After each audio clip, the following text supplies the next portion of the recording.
Hey folks, it's Rich Barris, the People's Pundit. It is Monday, August 14th. You're watching Inside the Numbers, and your government is totally corrupt. They're just laughing at you now. They're just laughing. On Friday during the show last week when we were live, it came down that Merrick Garland, who, by the way, they proposed this man during the final waning days of the Obama administration. They proposed this man to be a Supreme Court justice. Hillary Clinton, the presumed Democratic nominee, everybody, and then the Democratic nominee, everybody said, this is a moderate guy. This guy is somebody we all can get behind. We all can, he's not a controversial figure. He's not another Ginsburg. He's not another, it's Sotomayor and whatnot. This is a moderate guy. Everybody knows him. His reputation is, is as a moderate. We go through his rulings. We can see he's a fair-minded guy. What a load of crap.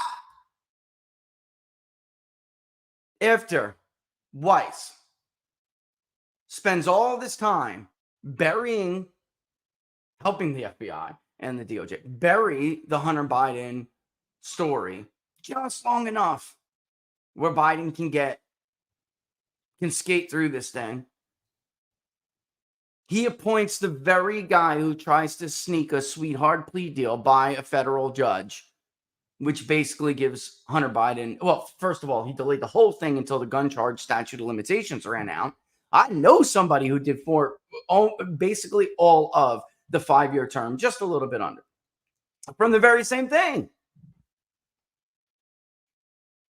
This guy is appointed as a special counsel. First of all, folks, this is to stop Congress. Now Congress will be met with the DOJ saying, it's an ongoing investigation. We can't talk about it. It's an ongoing investigation. We can't talk about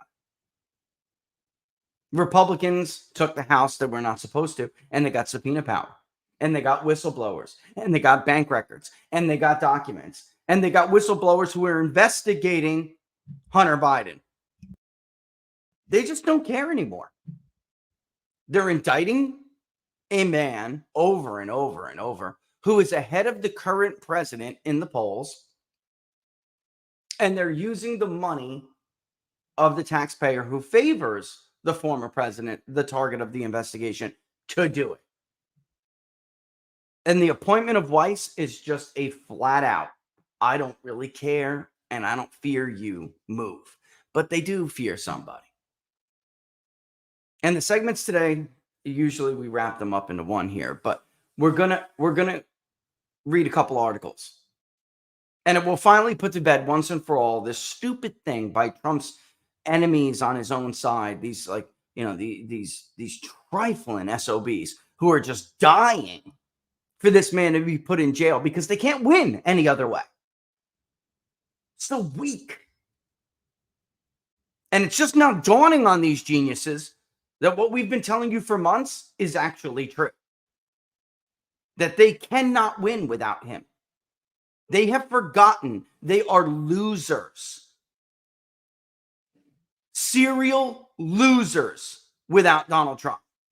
Last week, just once again, proved it, and we're going to go over some new charts. And we're going to bury this stupid idea from Trump's own party, these enemies in his own party, who say that somehow this is a 4D, 5D chess game by Biden to get you to nominate Donald Trump because he's the easiest to beat. Nobody believes that. I don't even think DeSantis' own people believe it. But Joe Biden sure as hell doesn't believe it. The people who surround Joe Biden don't believe it. And now Republican strategists, it's just like dawning on them now.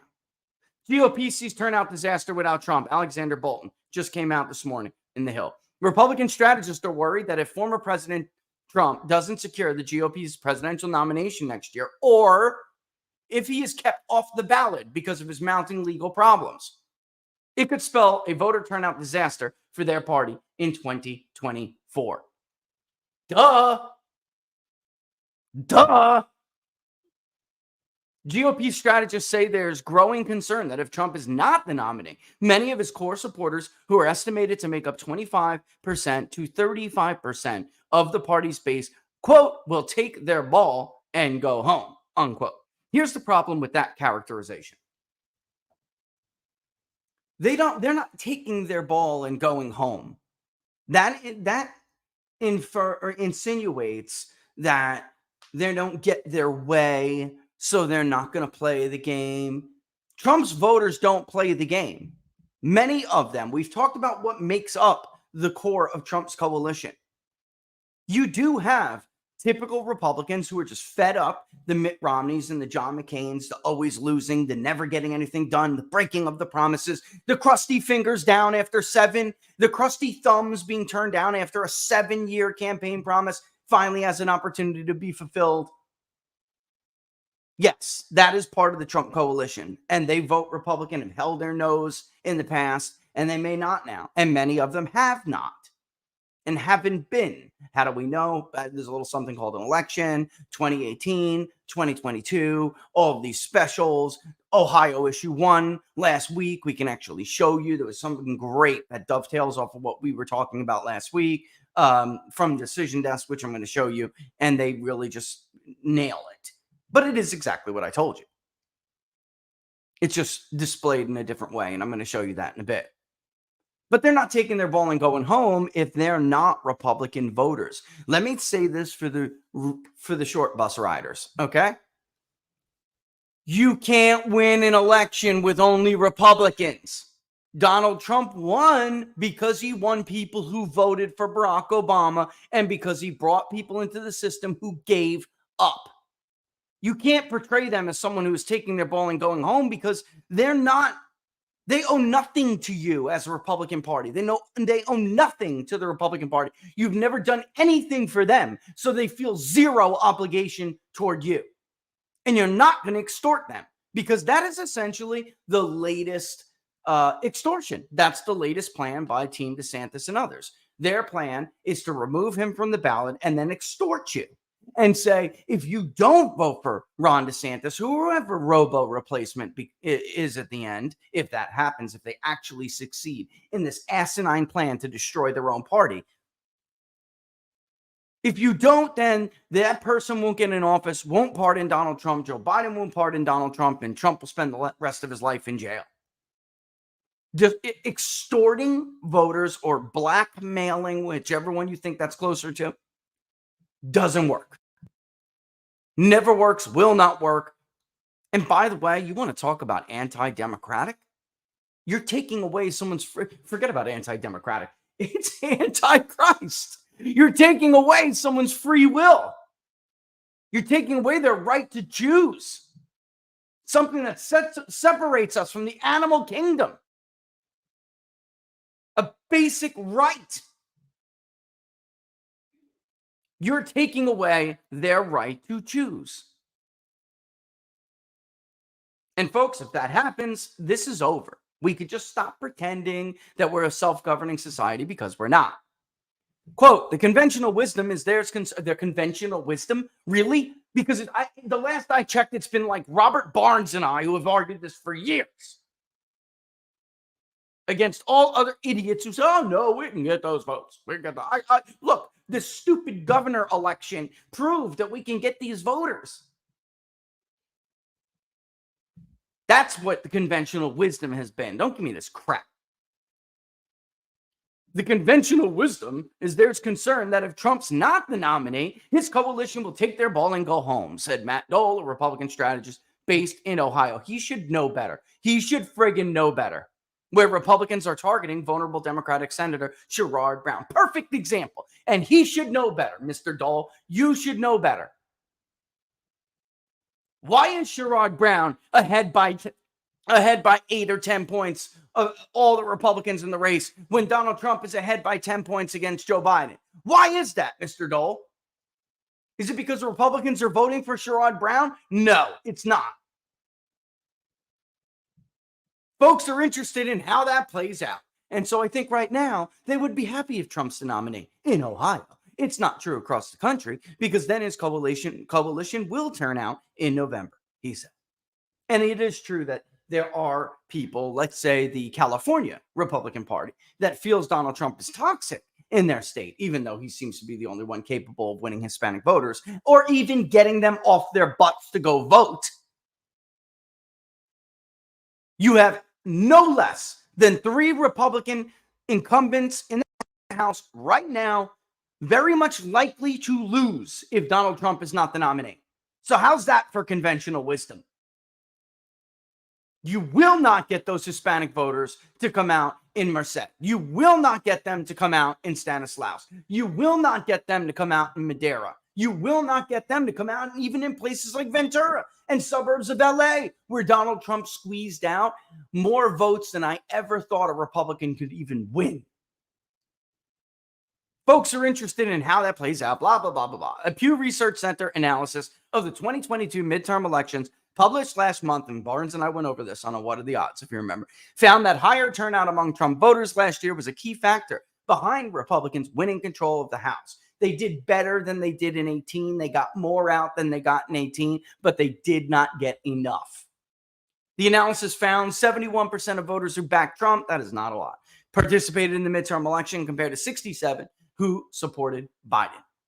Brian Darling, a Republican strategist and former Senate aide, said there would be significant political fallout for Republicans if federal and local criminal prosecutions derail Trump's path to the nomination. If somehow he's not the nominee, it will hurt turnout, he said. No, it will devastate turnout. He's got a unique coalition. He brings a lot of non-traditional voters to the Republican Party, and it will be difficult to win a state like Ohio and other Midwestern states if you lose all those Trump voters or make them dissatisfied voters and they don't show up. No, as we showed you in Ohio, and here is other Ohio poll here. As you can clearly see, Biden actually beats Tim Scott in Ohio. Even though we're very early, the bottom line is it's showing you a very serious problem. Trump is up by 10. DeSantis is barely up. And I'll tell you right now, after looking at Ohio issue 1, it's very easy to see how DeSantis loses a state like Ohio. Here's the Suffolk University poll, very much almost identical to what we have in Iowa, for instance. There is zero chance you will win the state of Wisconsin. We have gone over this before. How many times do I have to do this? We're just going to go over and over maps. Over, and even, by the way, in 2020, it's not that different. There's 2022. Johnson was able to, because Johnson is Johnson. Because Johnson is a very Trumpy-like kind of guy. Yet he is folksy. And we showed you Ohio issue 1 on Friday. That's Ohio issue 1 on the left versus 2012. Looks just like Mitt Romney's loss in Ohio, which is what I suspect will happen to Ron DeSantis or some other Republican. And to the right is Trump's victory. Before we move on to another state, which I want to show you before we go back to this program here, before we go back to this article. Oh, and by the way, here's Michigan. You notice there isn't even somebody else polled on that ballot. Why? Because it's a waste of Spencer Kimball's money. Let's get real. It's a waste of his money. Mitchell Research, who is an in-state Michigan-based pollster, had Trump and Biden statistically tied, like they're statistically tied in this poll, even though Trump is up by 2 in the real ballot. That's a tie. He's down by 2 in the Mitchell, so very much cancels itself out. But not DeSantis. He's down by 13. Why? Because he, like Tudor Dixon, cannot win the Detroit suburbs, which we went over in detail at the time. He does not do well enough. It's not even a matter of winning them, although Trump is ahead in the Detroit suburbs in both polls. It's a matter of every Republican, whether your name is Donald Trump or not, is going to get creamed in Oakland. We know that now. How many more elections without Trump on the ballot do we need? You can't blame him like a pansy. Stop being a little baby. I lost it because of Donald Trump. If Trump was on the ballot, he would have crushed it in Monroe, near 60% of the vote. He would have killed it in Macomb, 55% of the vote. And the 2 margins he took out of those counties alone would have been almost enough to net cancel getting his butt kicked in Oakland, because every Republican does.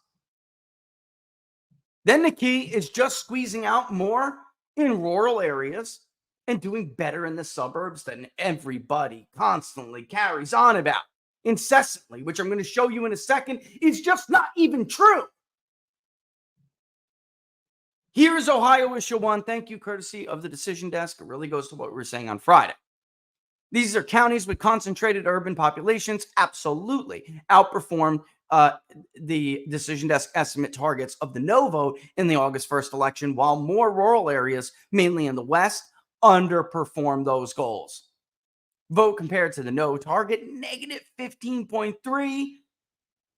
So they underperformed the targets by more than 15% in turnout rates,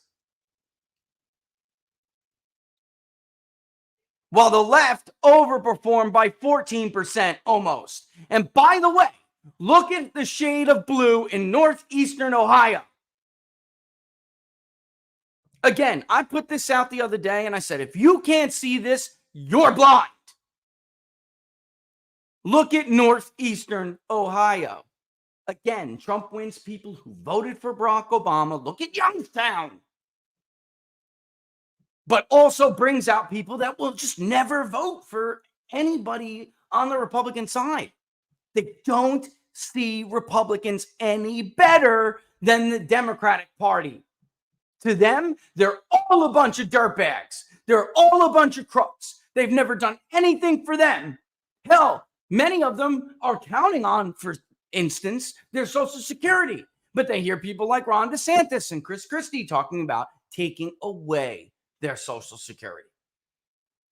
Is it technically right that somebody's got to do something with Social Security? We can't pay this bill. Of course it is. But you made a promise to these people, and they're watching you, including you, Ron DeSantis, send letters to John Kerry talking about coups in Ukraine. You can spend billions and billions and billions in the military-industrial complex, but you can't pay the promise that you made to somebody who doesn't have a pot to piss in.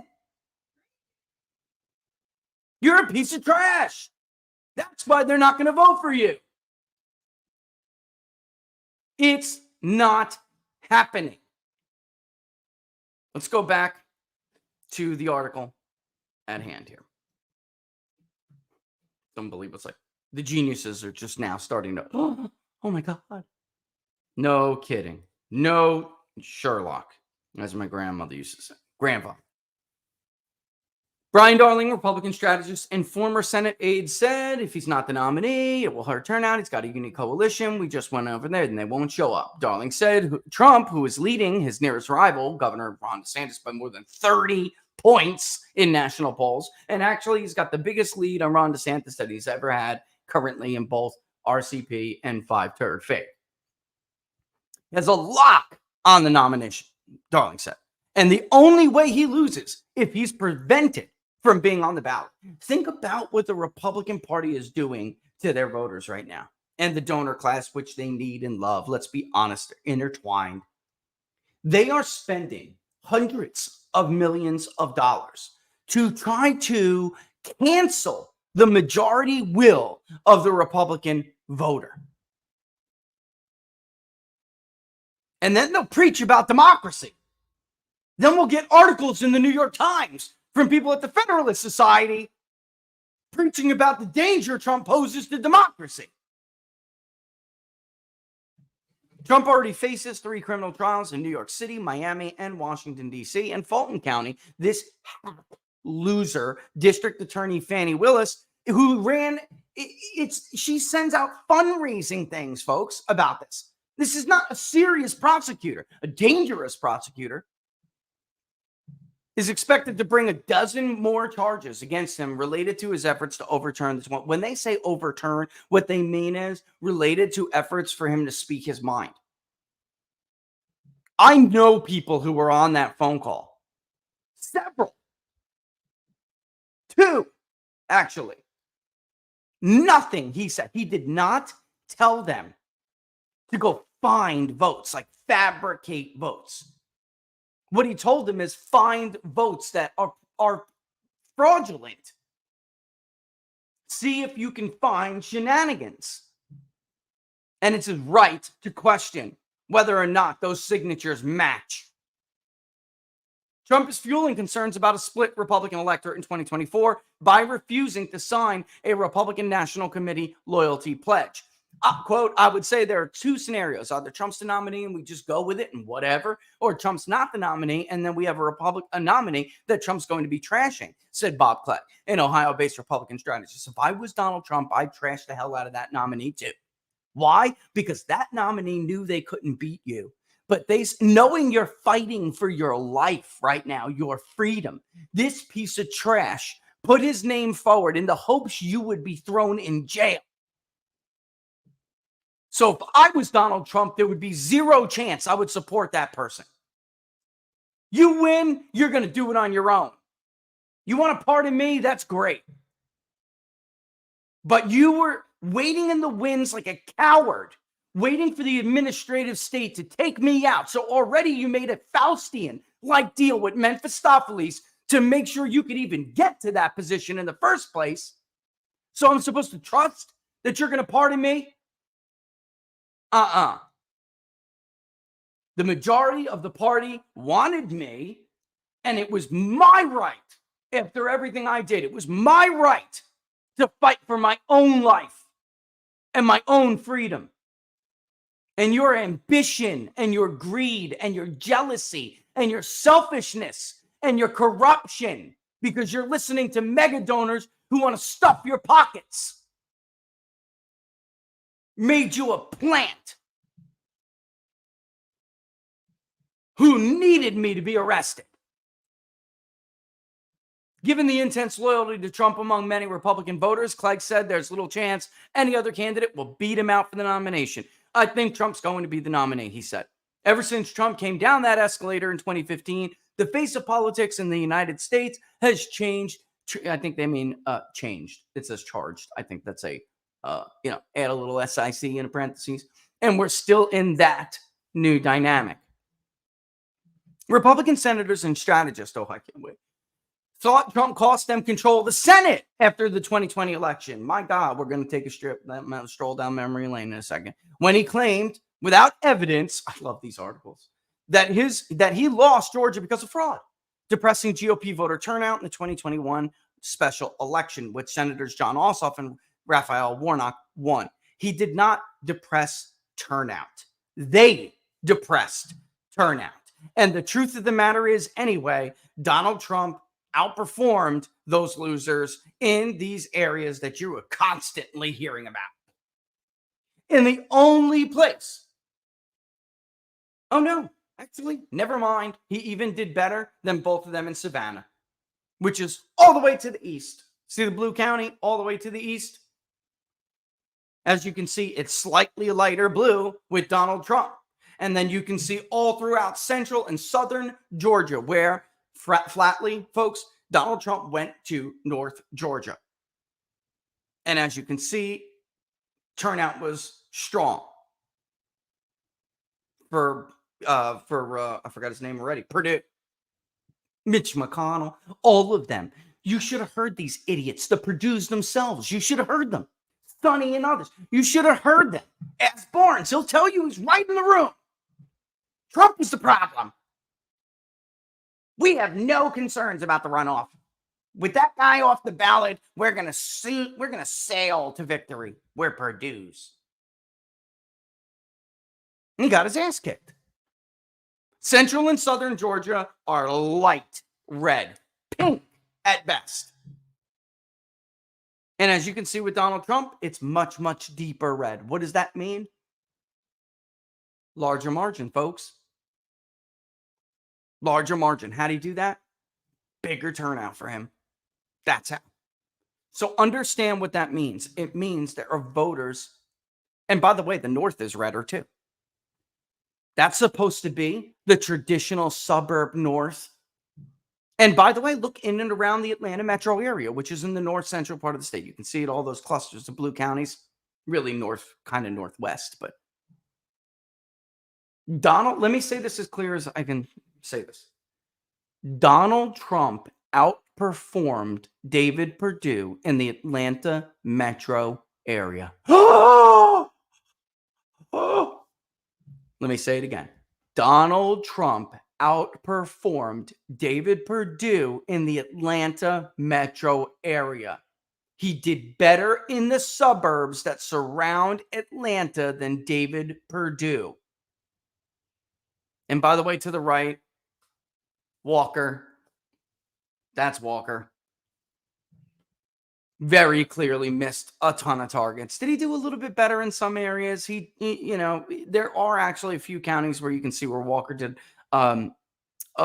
just a little bit better, but in margin because it's a special and it was weird. But very clearly, he lost Savannah by a greater margin. He lost Gwinnett County by a greater margin. He lost Cobb by a greater margin. He lost DeKalb by a greater margin. He lost Atlanta by a greater margin.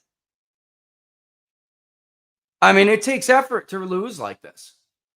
That's Mitch McConnell. That's Mitch McConnell. These guys forgot what losers they were without Donald Trump.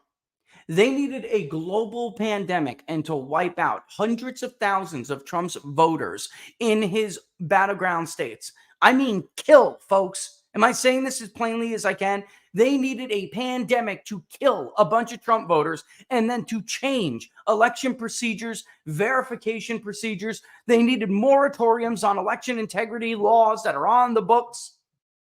They needed ballot harvesting operations in the tune of millions upon millions of dollars for Zuckbucks and drop boxes. And they needed the FBI to bury investigations in Michigan, we now see. They needed all of that. They needed none of that to beat Republicans in typical races. They didn't need that to beat Adam Laxalt in Nevada. He underperformed Donald Trump in Las Vegas and Washoe County in the polling we did leading up to 2022. He slightly underperformed Lombardo. He was paying a firm to knock on doors while they were gambling at Caesars. A firm that knocks on doors for DeSantis now, by the way. It is a fraud, a total fraud. But Trump can't win Georgia or Arizona. Untrue.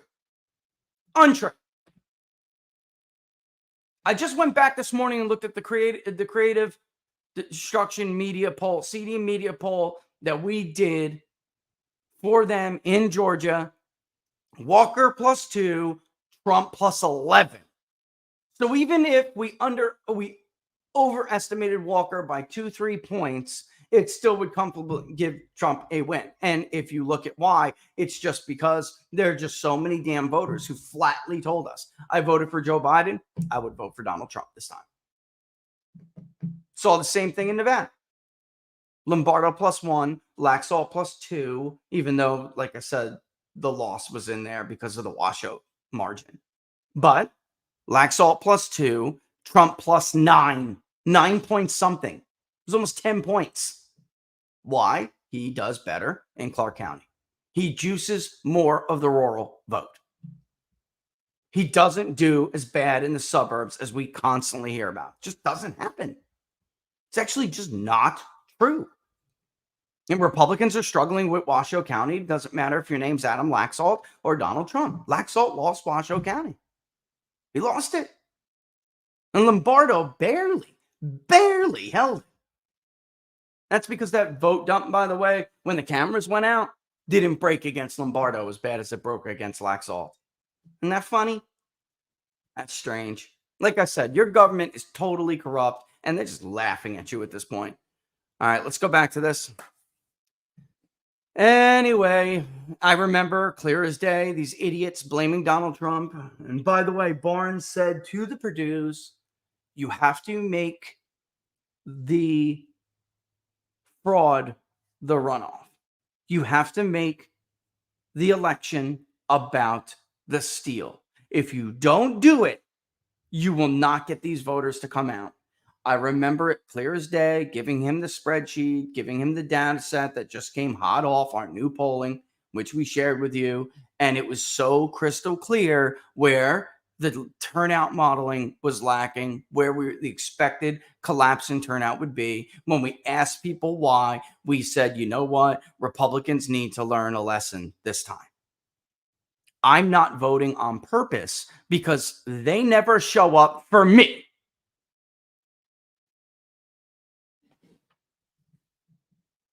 A few days before the election, Trump declared those Senate races illegal and invalid. What a cornball. And his Senate Republican strategist in the special election in Ohio last Tuesday, where voters overwhelmingly defeated a ballot proposition that would have made it tougher to protect abortion rights. Oh my God, what a bunch of bullcrap. It would have made it tougher to change everything. Showed that if Trump's not on the ballot, it hurts GOP turnout in rural areas. Again, I just showed you that. We don't have to go over it again. It is clear as clear can be. What it says about the electorate more than anything is that without a presidential candidate, particularly Trump at the top of the ticket, rural voters do not turn out at the same rate. It's not just rural. That's not true. Did the rural areas cost them more? Absolutely. But if you look at that map and you compare it to how Trump does, it's even Toledo. It's even areas that are Democratic areas where Trump could just surrounds them with this big red wall and squeezes them into the most concentrated urban areas. That's how he wins Ohio. Look at Iowa, same thing. He squeezes them all the way up against me, packing those little college towns tight, surrounded by 31 swing counties that go to him. Mitt Romney lost those counties, all 31 of them. Given the shift to college-educated women and suburban voters, that is not true. Again, my God, it is college-educated women, particularly even a certain age of white woman, but it's also because the suburbs are less white than they were. And it's not, look, in suburban voters to Democrats since the Supreme Court's reversal of Roe v. Wade. Nobody cares about Roe v. Wade. How many times do we have to go over this? Oh my God, they just keep repeating the same stupid things over and over. Republicans are counting on big turnout in rural areas and from the so-called Trump coalition to win the presidential and congressional races next year. Well, we saw clear as day that without him, they can't win a Senate race for their life. Even in 2018, he literally had to campaign for these people. That's why it really drives me nuts when I hear his haters on Twitter. We lose with Trump. We lost in 18. We lost in 20. We lost in 22. Donald Trump prevented the biggest wipeout. Republicans did better for a first-term incumbent party, the best that any first-term incumbent party has ever done since JFK. Had Martha McSally actually held on in Arizona, you would have had to go back to Franklin Delano Roosevelt to find an example from when the incumbent first-term party won that many Senate races. They got killed in the House, but again, that goes more to what we're talking about here than anything else. He didn't campaign for House members individually. You can't.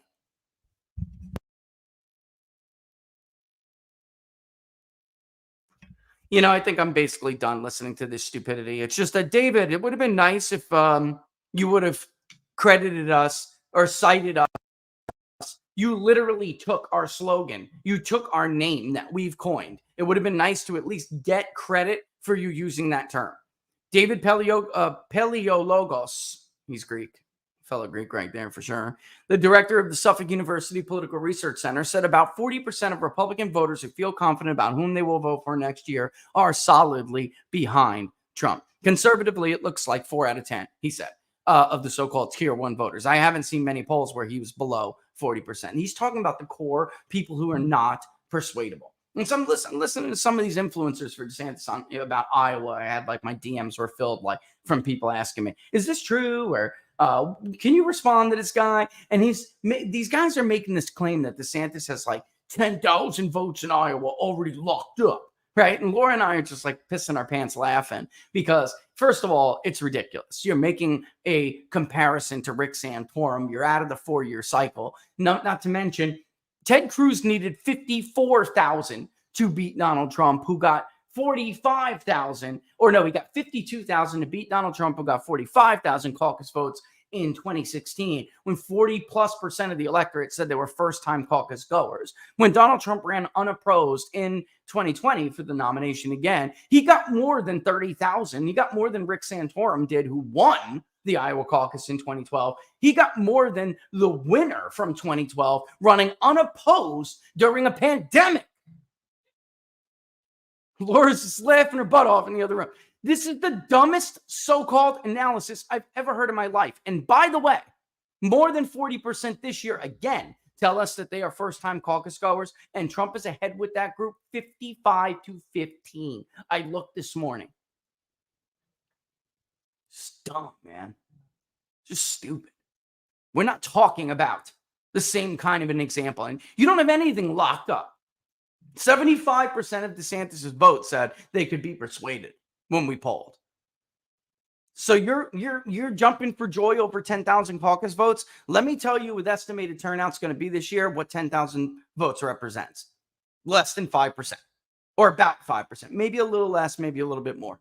So congratulations for Ron DeSantis. He's got 5% vote locked up. What did I actually tell you when we did the poll in Iowa? I said, if you look at those who say that they cannot be persuaded to change their mind, that Trump is already over a third of the vote, closing to 40, like David said, because his voters are locked. It's almost the complete reverse of Ron DeSantis is about whether they can be persuaded or not. And if you do the math, which we did, Ron DeSantis has about 4.8%. That's his base. The Trump voters, even from our polling, have pretty much said, are you ready, Laura? Are you ready, folks? It's Trump or bust. Oh, my God. Mother fudger. I don't even know. I'm done. The show's over. Goodbye, folks. We'll have something new tomorrow. Show over. This is totally... It's frustrating. I got to be honest. It's a little bit frustrating.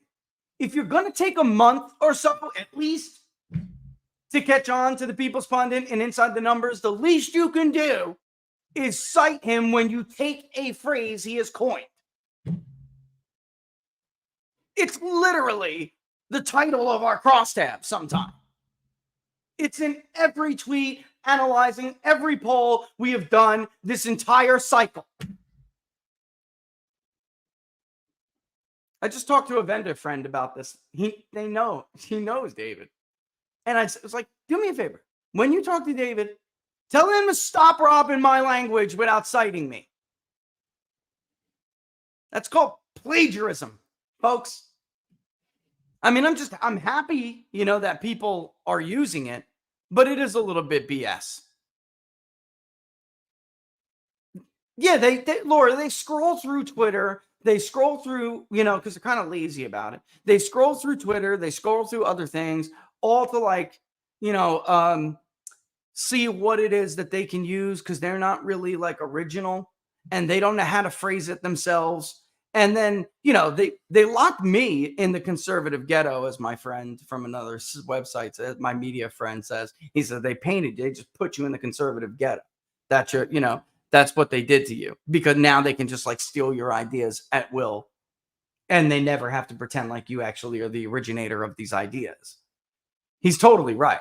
That is, in fact, what they did. Nate Silver's he's been watching it for years. Nate Silver, he was doing that all the time. Only he would then try to argue against it. I remember Florida in 2020. I'm like, if you're going to steal my literal verbatim language about how I'm talking about these different dynamics, at least give me the courtesy to say you're arguing, or bottom line, at least give me the courtesy to say it's valid. And then election day comes along. I'm right. He's wrong. And then this was about turnout methods and how people would vote different by method and how large we could expect from election day, which they didn't believe. They didn't think that was going to happen. And remember, Laura, I have to go. We were mocking him. I'm going to take Fifi for a walk. Remember? Unbelievable. Let's take a quick commercial break. We'll come back after this. Listen, folks. Law enforcement's too busy climbing up telephone poles outside of Mar-a-Lago and Trump Tower. So while authorities fear that extremists are targeting the U.S. power grid, according to Time magazine, We can't exactly count on them to do their job these days. Plus, weather factors. We are in the heart of hurricane season right now. Florida, not for nothing, you got an absentee governor. So I'm over here praying that my beautiful state does not get hit. And if just 9 key substations were to go down, it would knock out power across the country for over a year, up to 18 months. If we're being honest with ourselves, how prepared are you? How prepared are your neighbors? How prepared are your friends? Most of our lives would be disrupted irreparably the moment the power went out. That's why you need a solar generator. The new Patriot Power Generator 2000X is portable, but it's powerful enough for your phones, medical devices, even your refrigerator. And right now, you can go to 4patriots.com and get one for 10% off if you use the code TPP10 at checkout. This code is for your first purchase only, so make sure it counts. It does work with other things, but make sure you're getting a big savings. You're using it on something huge. As you can see right there, they have a deal already going. You can use this code with that deal. That's 4patriots.com. Use the promo code TPP10 to get your Patriot Power Generator today. All right. Go there. Get it done, folks. Get her done. All right. Also, let's see. Do I want to go to this other article? Or you know what? Let's just bang out the other one. Before we get going, before we get back, tell you about this great deal from our friends at Jam and Bean. Love this. Fresh roasted coffee, subscriptions, always ships free. Jam and Bean is Michigan-based, owned by a bunch of patriots, COVID patriots, but they also have an incredible product. Laura and I love them. The kids love them. There's something for everybody. Gourmet popcorn is amazing. If you go right now and sign up for a new subscription to their coffee, their anything, use the promo code TPP40 at checkout. You will get 40% off right off the bat and still get 10% off every month when the subscription renews. Again, that's Jam and Bean, Jamn Bean. It's on the screen. Use the promo code TPP40 at checkout to get 40% off right up the jump. And yet you'll still get 10% off when your subscription is renewed. It's a great deal. Their coffee is phenomenal. And also, by the way, they're the only ones who have a true, medium, full body too, medium roast in a K-cup. It's all very scientific. I kid you not. They would get in the weeds with you for an hour over it. It's pretty cool, actually, if you're a science buff. But if you go to the grocery store right now and get a medium roast, it's not really a medium roast. It's less of a darker kind of roast with probably, in many brands, this disgusting wafer that is used for weight and to take up space because it's less. And God knows what you're putting in your body when you're running hot water through that. Jamandbean.com. Jamandbean.com. All right. Let's see.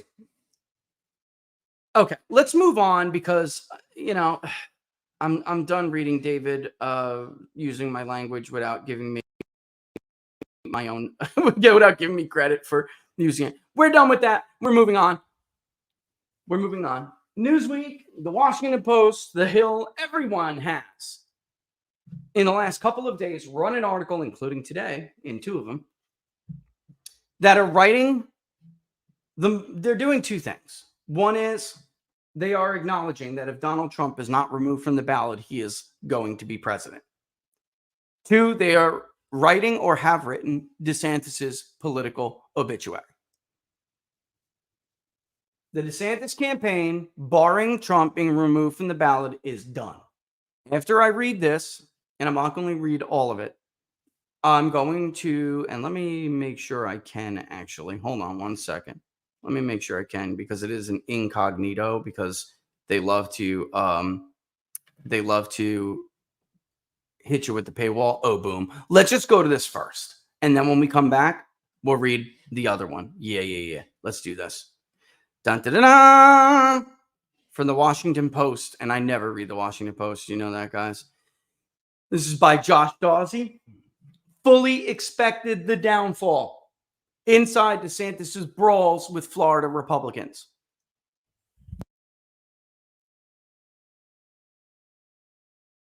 I'm not going to play the clip, but I think we all saw the Iowa State Fair clip from Friday or Saturday. DeSantis is there giving a speech.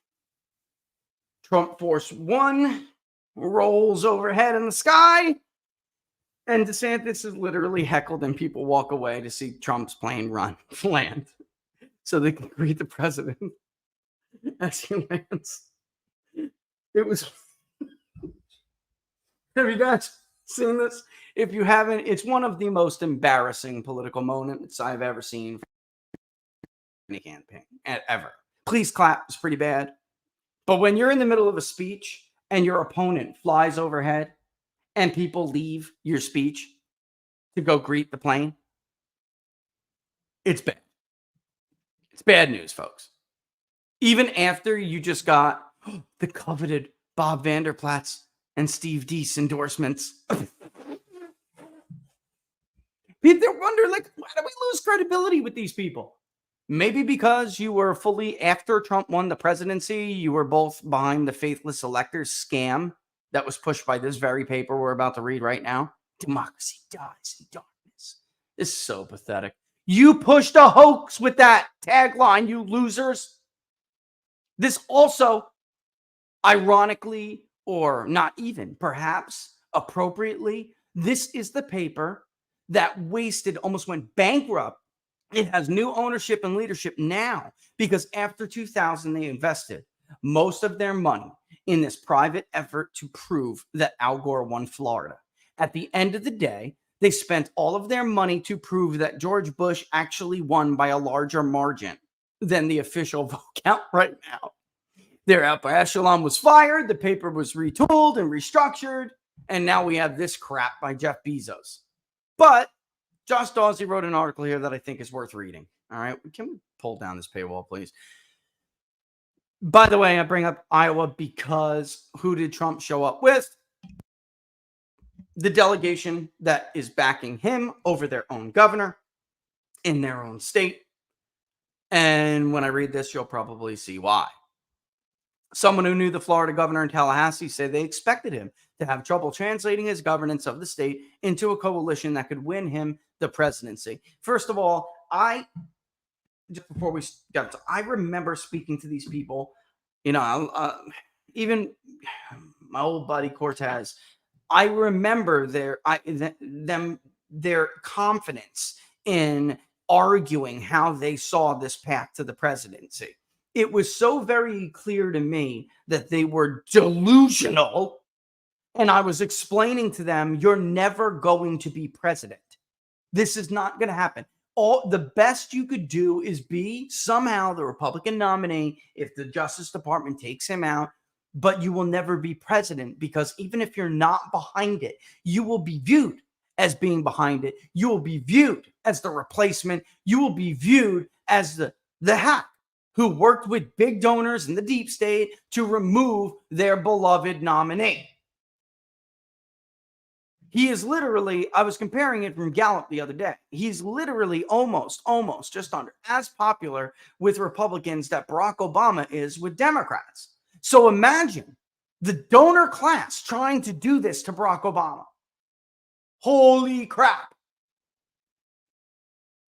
Tallahassee, when Joe Gruters arrived at Donald Trump's presidential campaign kickoff at Mar-a-Lago last November, Florida's then GOP chairman startled even some of Trump's aides, top aides. You're the bravest man in Florida for being here. Susie Wiles, Trump's top aide, told Gruters at the November event. Gruters, who served as chairman of Florida's GOP for 4 years under DeSantis and was then leading Florida's party, said backing Trump wasn't a difficult decision. DeSantis had backed Gruters for party chair, but treated him poorly while he was chairman, speaking to him infrequently and rarely inviting him to meetings or events, he said. This is a very common complaint against Ron DeSantis, that you don't get the impression he gives two you-know-whats about you. The governor tried to purge his staff, Gruters said. The governor didn't trust many, he said, and would not even let ostensible allies like Gruters inside his orbit. We heard this from various congressmen as well. Do you remember that, guys? When we were going over the quotes and the articles that we're making, Scooby, for instance, Greg was a great example. Congressman of Florida. He said, look, the bottom line is when I was hurt, when this happened to my family, when I needed this, when he came to my own backyard He like pushed me off the press conference stage after telling us I was going to be on there and be part of the event. Like, he never calls people back. He doesn't give a damn about people. As opposed to Donald Trump, who is there for you anytime you need him. You get personally hurt, you have an accident, fall out of a tree with a chainsaw, hurt yourself. The president immediately on the phone, are you okay? Is there anything you and your family need? I told you this would translate on that. You would see this dynamic on the campaign trail once they started campaigning. So these people who kept saying, wait until his announcement, wait until he campaigns, wait until this. I'm thinking to myself, you even know who Ron DeSantis is? Like, you really know him, or do you just know the myth that they created, which will soon be exposed because he is none of those things? If you've ever met him, you will see very, very immediately. He's a very awkward dude. He's a weird dude. He doesn't jive. He jives with maybe the base when they perceive him as MAGA, but he can't walk around a room and be like, natural. Like, can't do that. He just can't. He can't give away pork chops. Like you saw Trump like giving away pork. Hey, how you doing? Take a pork chop. I mean, yeah, he's out there barbecuing, but he looks so awkward. He's on this stupid little apron on, and he looks like he's never barbecued a day in his life. Certainly, I mean, I guess he's too busy helping Casey get stains at an early 18th century French wallpaper. The more he is met by people, the more they are not going to like him. Gruters, who is also a state senator, said exactly. The more he's out there, the more his numbers go down. It's not a good long-term scenario for him. I fully expected the downfall of his campaign a long time ago. And if, by the way, folks, the Washington Post, they're going to go on to other people here, but this is absolutely what you will hear. And then I get calls from donors like, I can't believe he's just not connecting. Well, you live in a palace. You have $500 million at your disposal. They don't. So maybe you guys have different priorities. DeSantis struggles to get off the ground have surprised many leaders inside the Republican Party who'd hoped he'd be a strong contender and would translate his governance in Florida into a center-right coalition that could capture the presidency. And after his landslide victory in the 2022 gubernatorial election, he was viewed as a nascent kingmaker in the party with the best chance to turn the page on Trump. Again, what am I going to say right now about gubernatorial elections, folks? Come on, let me see it in the comments. I know you've been paying attention.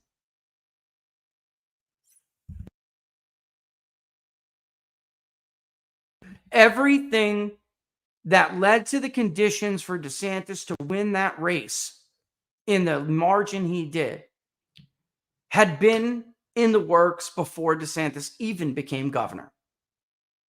He got a ton of newly eligible voters in South Florida that Trump and Rick Scott had courted and allowed there. He changed the policies to enable these people to become new enclaves, to set up camp right next to the conservative Cuban areas in Miami, to become a massively powerful Republican voting bloc in an urban center.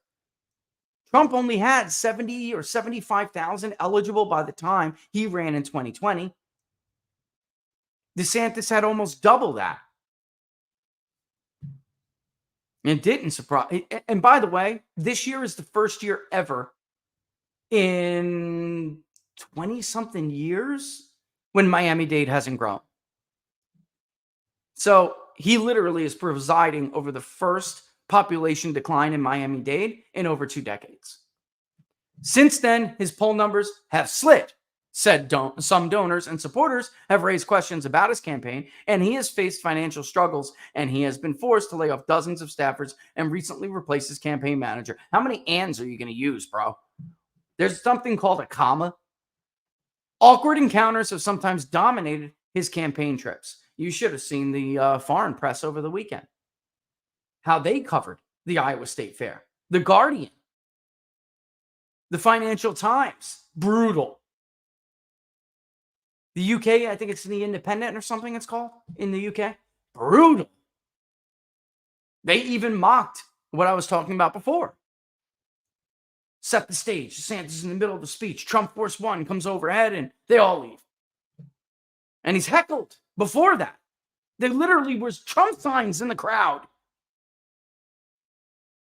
Interviews with more than 30 people in Florida and Washington who work closely with DeSantis, many of whom spoke on the condition of anonymity to describe their interactions with him, indicate that expectations were lower among some who knew him closely in Tallahassee, and that they always expected the candidate to be the challenge.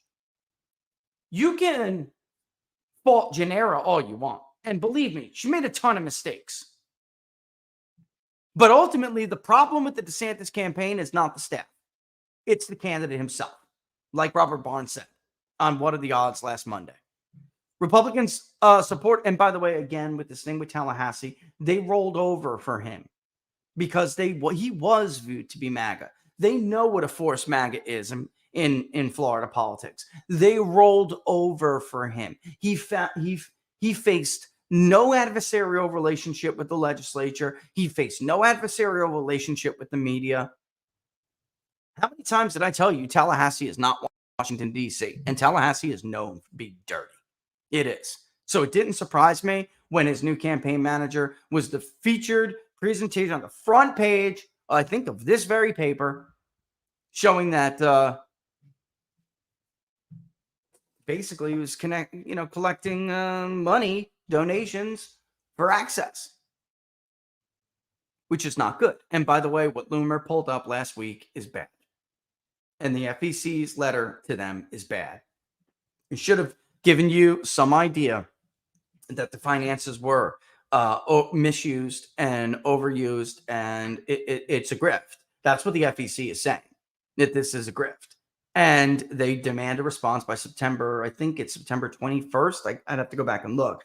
But it was, if you listen to the coverage we did of the reporting period and others, if you read between the lines, you would see that DeSantis' campaign didn't even know they had money problems until June 30th. So there was nobody really watching this money. They were just pouring through, stuffing in their pockets. Only when the deadline came and they had to legally file the paperwork, that's when they tackled the finances. Otherwise, they were just pigs from the trough, baby. Pigs from the trough. Republican supporters of DeSantis point to his accomplishments as governor and say that he has shown more adroitness on the campaign trail in recent weeks than he had before, particularly in small-scale events in Iowa. Yeah, okay, sitting down with NBC News and saying the election wasn't stolen, is that adroit? They also note Florida's booming population under his governorship. This is a lie. This is a lie. I have to say, what they view as courage during the coronavirus lockdown, again, another bit of a lie. I have to tackle the population. The population gains were larger under both Jeb Bush, Charlie Crist, Charlie Crist and Rick Scott, when Charlie Crist was a Republican, and Jeb Bush, they all experienced large population growth. Under Rick Scott, it was far more than this is demonstrably true. You can look up the census. You're talking about population booms when you're presiding over the first decline in Miami-Dade in years and decades, and more than 2 decades. It's simply not true. Even with the coronavirus pandemic, in Florida, so-called being the free state that everyone could go to, he still experienced smaller population growth than Rick Scott did. This is a lie. And the coronavirus handling, how he handled that situation, is also a lie. You saw Pushaw on Twitter again with the ridiculous things. Now, how many times Seth has got to quote Twitter and say, nobody cares? Not only do they not care, and they needed to have outside pollsters who support them, bring them things telling them, your pollster is lying to you. Nobody gives a damn about this. They care about the administrative state. They care about the economy. They care about corruption. They care about this. Not only that, but it's not even true. You can't fault Trump for the vaccine if you were literally holding an event. You couldn't wait to get on Fox and Friends with the state's oldest World War II veteran and jab him live on television with the Pfizer vaccine. 6 weeks later, he's dead. Give me a break. It is a total farce, and nobody cared. So you can point to that all you want and ignore all the problems that people tried to help you with. Quote, Governor DeSantis has the support of over 100 state officials in Florida. And state officials don't mean anything. They really don't. Few offices actually matter in Florida. Congressional delegations, U.S. Senate seats, and governorships. Those are the most predictive. And former presidents, stuff like that. An unmatched conservative agenda that has led to safer streets. That's also not true. The crime rate has increased under Ron DeSantis. Better schools, and that is probably true, but I don't think that has much to do with him, honestly, except for getting the woke stuff out. That is true. And fighting Alachua and Broward over the mask mandate, but he's the one who let the mask mandate go into effect. He's the one who did it. He pushed it in the beginning. I know. My wife worked for them. So it's not, I mean, a lot of this is simply not true. You're trying to say, oh, you're making a big deal out of all the things that really matter. And then you're pivoting and trying to talk about things that aren't even really true. He will do the same for the nation as president. The governor has also remade the political map in Florida, assisting candidates from Congress to the school board as he turned Florida from purple to red. He didn't turn Florida red again. He went along for the ride. That's the truth. He was just in the right place at the right time, and he wouldn't even have been there if it wasn't for Donald Trump, because he would have lost to Putnam. Putnam, first of all, would have crushed him, and Putnam would be getting reelected right now by 20 points too. This is what I'm trying to tell you. Adam Putnam would have been reelected by 20 points also, folks. That's the direction the state was going. And how many times have we gone over the voter registration trends? Do I have to do it again? He didn't do anything. And he would have lost to Andrew Gillum, by the way. Thank God Trump came back 3 times in that final 10-day period. Because had he not, Florida, you would have an active meth addict who's under FBI investigation for actual legitimate stuff, who also sneaks out of the house in the middle of the night to cheat on his wife with men. That's what your governor would have been if Donald Trump did not come back to the state. Paul Renner, the Speaker of Florida's House of Representatives, said he endorsed DeSantis partially because he believed DeSantis could win the presidency and Trump could not. Well, then you're an idiot. Sorry. You're wrong, Mr. Renner. My kid's laughing hysterically. He cited DeSantis' championing a strict abortion law and constitutional carry gun measure. Let me ask you a question. Why wouldn't DeSantis back the constitutional carry bill that Anthony Sabatini put forward before DeSantis knew he was going to run for president? So in 2021, when Anthony Sabatini tried to get DeSantis' ear, and he never called him back, tried to get him to to announce that he would back his bill, which was killed. It was killed. Why, at that time, did DeSantis not support the gun measure? And now he did. And that strict abortion law that Renner is over here quoting as a pro is a negative in a general election. So this is how stupid, this is what I'm talking about, how stupid these people are. I endorsed him because I think he could win and Trump can. And I also really like that abortion stance that nobody can win with. And they don't really think about the crap that comes out of their mouths, do they? Or they're just so stupid, they don't know. I'm sure he's a very nice man. I really don't care. I'm tired of the nicest. I'm tired of this. Well, we're all trying to be nice to each other. They're like using the Justice Department as, like their personal SS. Right. And the FBI are their stormtroopers. He's delivered like no other governor has on both policy and elections. I'm less concerned about having my ego stroked. Wow. He added, you can't look at him and his leadership on COVID. You mean like putting Mary out of business, Laura? Can we contact Mary and bring her on? I'm serious. We bring on the business owners we personally know that were driven out of business because his administration not only decided to go along with the guidelines, but literally was policing people to strip their liquor licenses.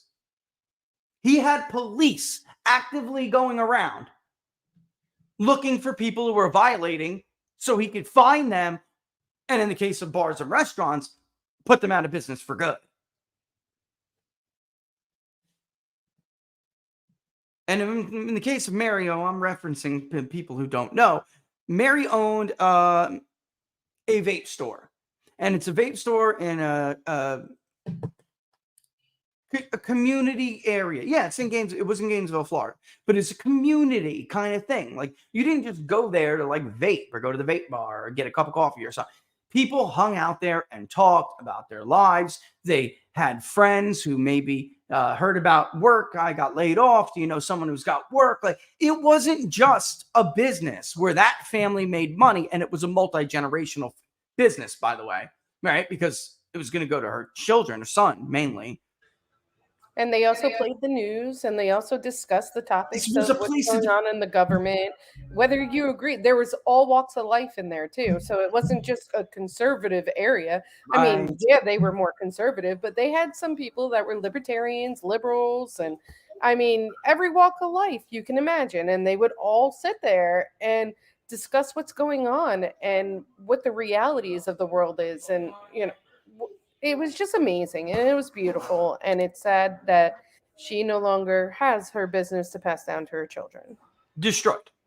What Laura's really describing too is like a 18th century tavern in kind of environment. Like, where did these yeomen and these farmers and these people, these everyday people, discuss the revolution? Where did they discuss the ideas of a new central government? Where did they discuss the policies of new administrations and their new republic? Like, it had that kind of feel to it. And of course, being a college town, there were always liberals. There were a lot of liberals. There were a lot of pro-Trump people. There were a lot of anti-Trump people. There were a lot of Republicans. There were a lot of Democrats. There were a lot of libertarians. There were a lot of what I mean. It was, and again, it was a community place, like a church is a community place, right? Where do you go to church? Oh, we've been going to this place. Do you like it? You should come down and check out our congregation. Let's go to Anthem. I go to Anthem. Go to Anthem with me. Check it out one year. And also, by the way, this family can't afford a turkey this year. Does anybody know anybody who can get them a turkey? Gone because of the COVID police. So don't give me this crap. It's not true. It's a total lie. The free state of Florida. Go home, spring breakers. Maybe you can come back next year. It's a load. It's a total load. Some of his sharpest critics agree that he has been ruthlessly effective at times and has run a mostly disciplined governor's office. Allies say there's still time to run a successful campaign. There is no precedent for this. None. He picked up the endorsement of influential Iowa radio host Steve Deese on Friday. And note that he remains in second place and that Trump could falter under multiple indictments. Again, that's their whole plan. Everybody wait until Trump goes to jail. That's their plan. Let me just address Iowa right now. Iowa does not look like Iowa in 2016. Steve Deese also backed Ted Cruz. Who cares? Steve Deese has supported Ron DeSantis and has been one of the preeminent social media influencers that have been the target of critics and others for months. Steve Deese was on MSNBC talking about faithless electors doing their duty and voting their conscience after Donald Trump won the presidency and beat Hillary Clinton.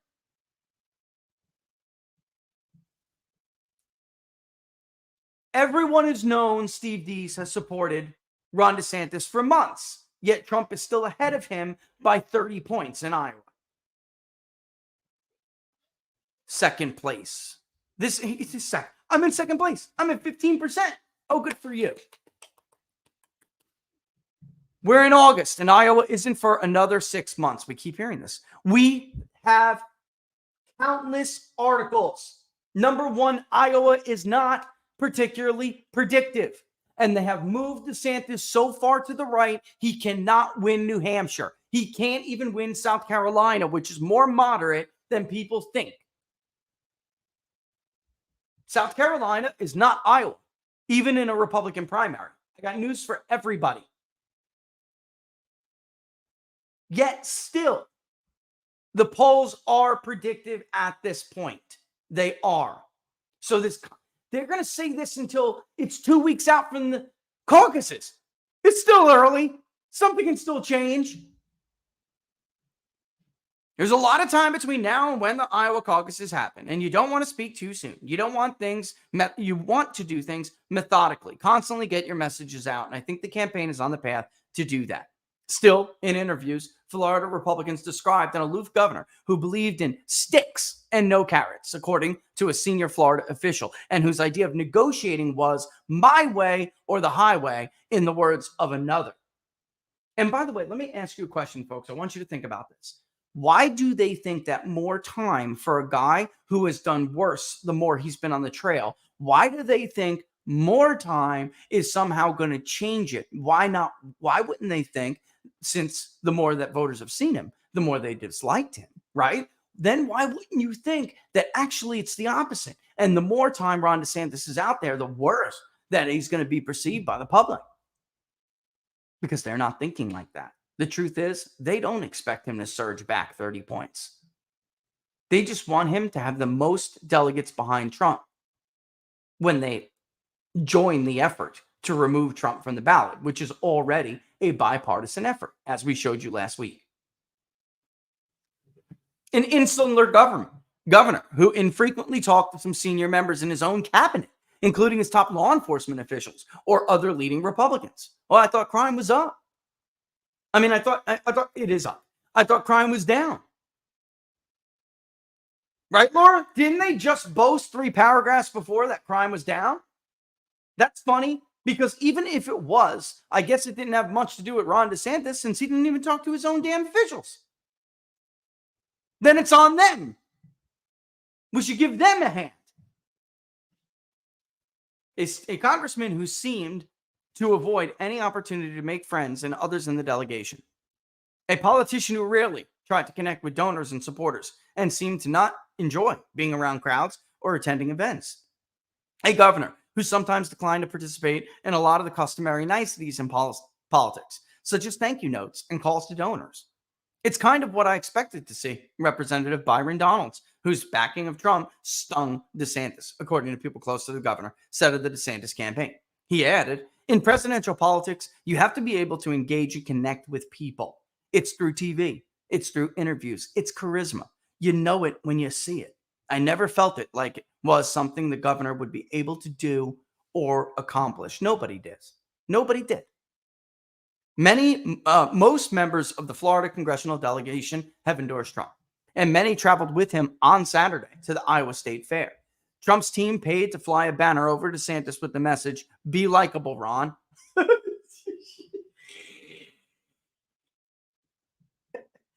At a dinner at Trump's Mar-a-Lago Club in Palm Beach, Florida, earlier this year, members discussed in scathing terms how he had treated them.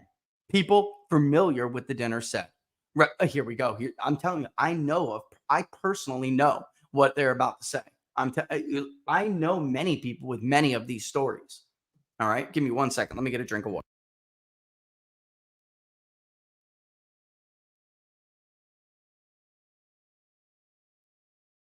Greg Stubbe, once a prominent DeSantis backer, said at the dinner that when he suffered a serious injury, DeSantis never called to check on him, but Trump did. He then decided to back Trump. In terms of building relationships with other members, it wasn't his strong suit. He just doesn't do that, Donald said. I'll tell you right now, most people we've spoken to, even people on the Freedom Caucus, said he was in Congress. He was Laura will yell at me if I even use the word that one said. It's not, but he didn't say jerk, Laura.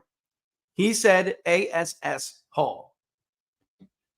Florida Lieutenant Governor Jeanette Nunes, who supports DeSantis for president, is that supposed to be some kind of an accomplishment? You got your own lieutenant governor? Said there were other factors at play with Trump's congressional endorsements. Donalds, she said, had a relationship with the governor and he chose to go in an opposite direction. She noted that DeSantis had more than 100 endorsements from state lawmakers. They keep bringing up these state lawmakers. Again, I never like to say that 538 is right about something. 538 Fake is a BS website, but they score endorsements for a reason. People have done research over this for years, folks. The party decides. It's all based on the seminal work. The party decides. State and local officials do not have the clout, that they don't have predictive value. It's not that they have none, and I guess they count for something, but they don't. When someone has such a commanding endorsement lead like Trump does in the endorsements that are actually predictive, then, this is nonsense. When I hear stuff like this, it's just total nonsense. That's why Trump is currently, I think, at like 431 points, and DeSantis is like 30 or 40 points. They give points, they assign, 5 points to this endorsement, 8 points for a senator, 5 points for House, whatever it may be. State and local officials are 1 point for a reason. I don't even think they are a point, actually. But there's a reason for that. There's no evidence to suggest that it matters. And by the way, they tried this in the case of Kentucky. How'd it work out? They were scared Trump would primary them, she said. There are plenty of members of Congress who endorsed Donald Trump for expediency. Oh, really? Because as this article is going to say, there are people who endorsed Ron DeSantis for the same reason. And not only that, they feared retaliation in their own state. Several people supporting DeSantis publicly told the Washington Post in interviews that they had to be supportive because of Florida business interests, but had little affection for him. People in Florida, even his public supporters, are not feeling exactly sorry for him, one person said, who had been publicly listed as a prominent supporter. There's a sense of it could happen, it couldn't have happened to a nicer guy. Oh my God. Ouch. Ouch. When his predecessor, Senator Rick Scott, would call or text DeSantis about events in the state, such as hurricanes, his calls were not returned. By the way, do you remember that with Irma, Laura? I do. Man, Rick Scott was pissed. Oh my God, I forgot about that until this. The two men have not spoken in years other than brief interactions at official events, the people said. In Florida politics, one incident is repeatedly discussed, and it was confirmed by people with direct knowledge of the matter to the Post. At a Florida airport with former Congressman Gwen Graham, a gubernatorial candidate in the 2018 election cycle, Graham came up and spoke to DeSantis. He stared ahead, leaving his earphones in, and acted like he did not recognize her, according to 3 people familiar with the incident. True story. Graham later told people it was one of the most bizarre moments of her political career. When DeSantis has visited parts of the state, he has sometimes not invited the Republican leaders of the local areas, typically a courtesy extended by governors, said Republican Frances Suarez, the mayor of Miami and a recent president of the U.S. Conference of Mayors. You may also know him as what, folks? He is a candidate. All right. Oh, it says, okay. But this is something you have to understand. This is a custom. You go into Greg's backyard to do an event. If it's about a natural disaster, economic development program, you do not snub the local congressman. As a courtesy, you invite him or her to come to participate in the event. When you're doing your speech in front of the press, they are standing next to you. These are customs. You don't want, it doesn't matter if you're the governor. You're in his home turf. You're in his backyard. At first, in one thing, Greg was given the indication that he would be part of this event. And then they just ghosted him. He did multiple events in the city of Miami where we were not given an invitation, said Suarez, who is now running for president. There was a period of time where we were not invited to things. And this was not uncommon for mayors of Florida. And it's not just him. Nunes, lieutenant governor, said DeSantis in the governor's office always sought to invite legislators from districts where they were visiting to events. And she said the governor had met with Suarez and invited him to events as well. She described Suarez as a wannabe rival of DeSantis. He has been included in things, she said. It doesn't mean we have to include him at every time. Oh my God. It doesn't mean he has to be at every single one of our events. Let me just, before Suarez responds to this, This is indicative and very characteristic of this DeSantis campaign. They dismiss you. They think they're better. They're all very, you know what? Cernovich described this best when his interview with Charlie Kirk on why he's no longer supporting DeSantis. They're like the yuppie Yale or Harvard Republican wing of the Republican Party. There is an arrogance, and by the way, they don't deserve it because they're stupid. There is an arrogance about them. They dismiss everybody's grievances like they don't matter. And this is what you get. This is what you get for doing that to people. He has been included, she said. Suarez, who launched his own long shot bid for the presidency in June, said that many of his colleagues often felt like DeSantis wasn't interested in hearing from them. Folks, I can tell you myself, I know what she had just said. What Lieutenant Governor Nunes just said is not true. He is a known snubber. He snubs people in their own backyard. It's not just Greg Steube. It's not just Nunes. It's not just Suarez. This is a big deal. Even Brian Mast, folks. I mean, come on. When you're not exactly talking about bomb throwers here. And Byron Donalds had a great relationship or thought he had a great relationship with him. With him, he's a bit of a monologuer, Suarez said. He's not really a conversation. It's him telling you what's happening. Also true. There's no opportunity to talk back to him. And when I actually spoke about this to Steve and explained to him that that is not a good characteristic of a president, he told me that's when he told me what I have relayed to you guys before. That we're apparently all just too stupid to follow along with him. That he's not really rude. He's not really inconsiderate. He's just so smart, like maybe even on the spectrum smart, that we're all just too dumb to understand it.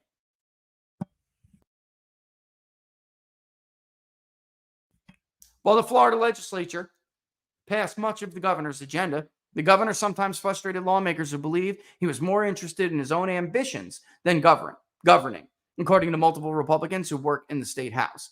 The state's two top Republicans lawmakers came to appear with DeSantis when he signed the budget in 2022. The men, Wilton Simpson and Chris Sprouse, had helped DeSantis secure his agenda. But according to people close to the men, DeSantis vetoed some of their biggest priorities with little warning that year, leaving them in the undesirable position of standing and clapping behind him as he signed the state's budget. He screwed them. He screwed them. He backstabbed them. Sprouse and Simpson did not respond to requests for comment for this story. They can't. If they do, they'll get hurt. There will be retaliation for speaking out. In another episode, according to people familiar with the matter, the two legislative leaders put together an extensive initiative on flooding and resiliency. When the bill was signed, DeSantis suggested he instructed the lawmakers to do it, which was not true, the people said. He was always taking credit for ideas that weren't his. One person with knowledge of the dynamics said. When lawmakers proposed their own congressional redistricting plans, DeSantis sent word through his office that they would either back his plan or he would publicly flay them, according to people familiar with the discussions. Eventually, they reluctantly agreed to go along with the governor's plan. It was always go along with us or else, a state official said of DeSantis' office. Ingoglia said that was an unfair criticism. Ingoglia said lawmakers would often seek meetings with DeSantis through him, and the governor had an open door policy. Renner described his relationship with DeSantis as highly collaborative. Ingoglia said DeSantis often made decisions on gut, which left lawmakers unhappy. And that, I believe that. I wouldn't put any credence in the spin that the governor is aloof and not approachable. Ingoglia said that's going too far. He values the partnership he's had with the legislature, Nunes said. Former senior officials in the state government said he largely avoided conversations with them, instead sending diktats through his chief of staff or senior advisors, which we found out through Loomer that apparently you had to kick out. If you're private, anyway, you had to kick out to get an audience with one of them. Two former government officials familiar with the security detail said he often did not speak to members or know their names and would leave food wrappers and other items in the back of the state car. A photo reviewed by the Post confirmed it. Listen, Brendan Dilley tried telling people this, and he did a video on this guy's like obsession with this fast food and these chicken sandwiches and made a joke, but said he was like a slob with government property. And people like attacked him for it. Others thought it was a joke. He was not joking. This is true. Like, imagine being the guy who has to go in the back of the car and get the ketchup and mustard and all sorts of like a Chick-fil-A sauce. They got a million sauces, right? Imagine wrappers just coated with these sauces, half crumpled up and thrown into the back seat. Imagine being the person who's got to pick up after that crap. Like, ew, dude. 3-finger pudding eater, right? That's disgusting. And it also shows, I don't know, it's just, but when Dilley did this and said this, people were like, oh, it's just Brendan Dilley being Brendan Dilley. And I told Laura, I'm like, he's telling the truth. Senior executives, some of his defenders say, often govern with brute force. And some lawmakers say other Florida governors exhibited similar traits. Well, I mean, some of that is true. Every governor has a giant ego, said State Senator Ed Hooper, one of the few who did not endorse DeSantis. I'm not sure he's that different. You have to have an ego. I'll defend him here. You got to have an ego to do that kind of job. You did. Can you be more modest about it? Yes. But the guy does have a massive ego. Anyone who runs for president has a massive ego. Success. That's why. And listen, I defended Trump the same way when they were like, "There's an egomaniac." Every presidential candidate I have ever met in my entire life has an ego.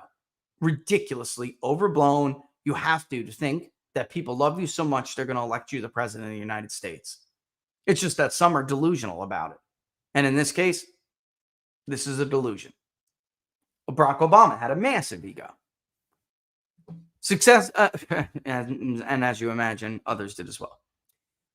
Earlier this year, many state lawmakers said they felt pressure after DeSantis and his team demanded presidential endorsements before he officially entered the race and before the state budget was signed. So let me read that again. Many state lawmakers said they felt pressure after DeSantis and his team demanded presidential endorsements before he officially entered the race and before the state budget was signed.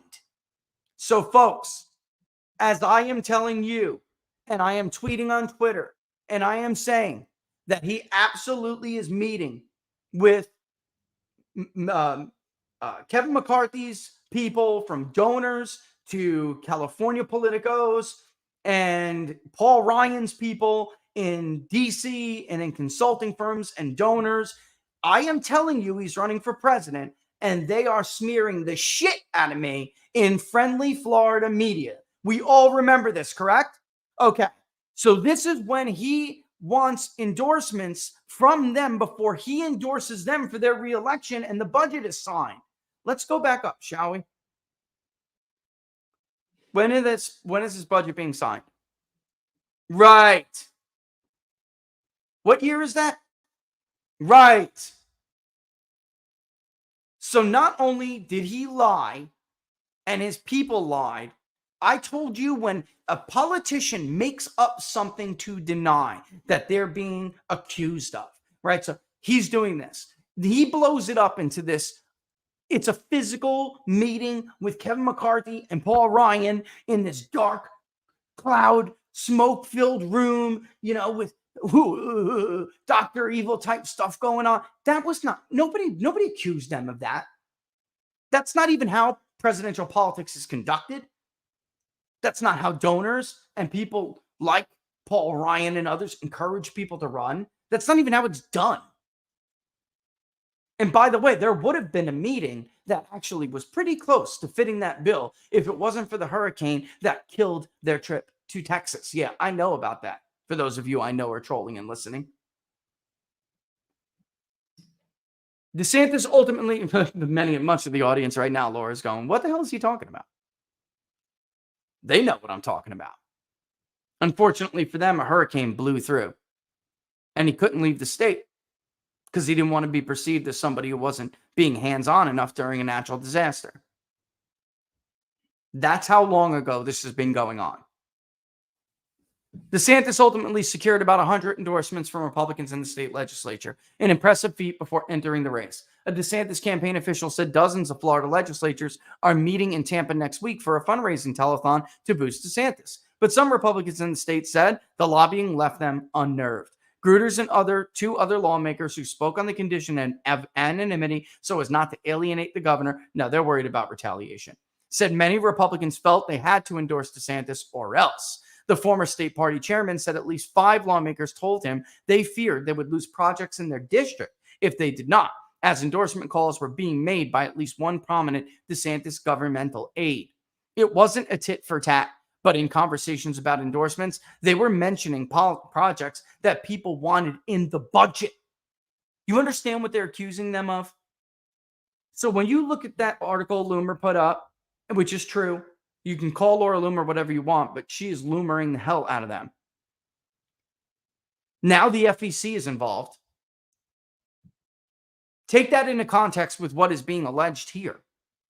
And then expect this presidency not to be a pay-for-play presidency. You'd have to be a naive idiot not to realize that they're doing it as governor. Of course they're going to do it in the world's most powerful office. This will be a pay-for-play presidency.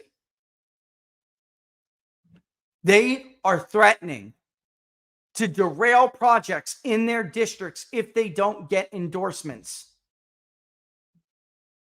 There is no question there is a general fear of projects being vetoed, Grutter said. Hooper said some of his colleagues endorsed out of fear. There were several House members who were worried a primary House candidate would pop up against them, he said. Maybe they were worried about budget items and a candidate opposing them. A primary is a primary. That's fair game. That's fair game. That's politics.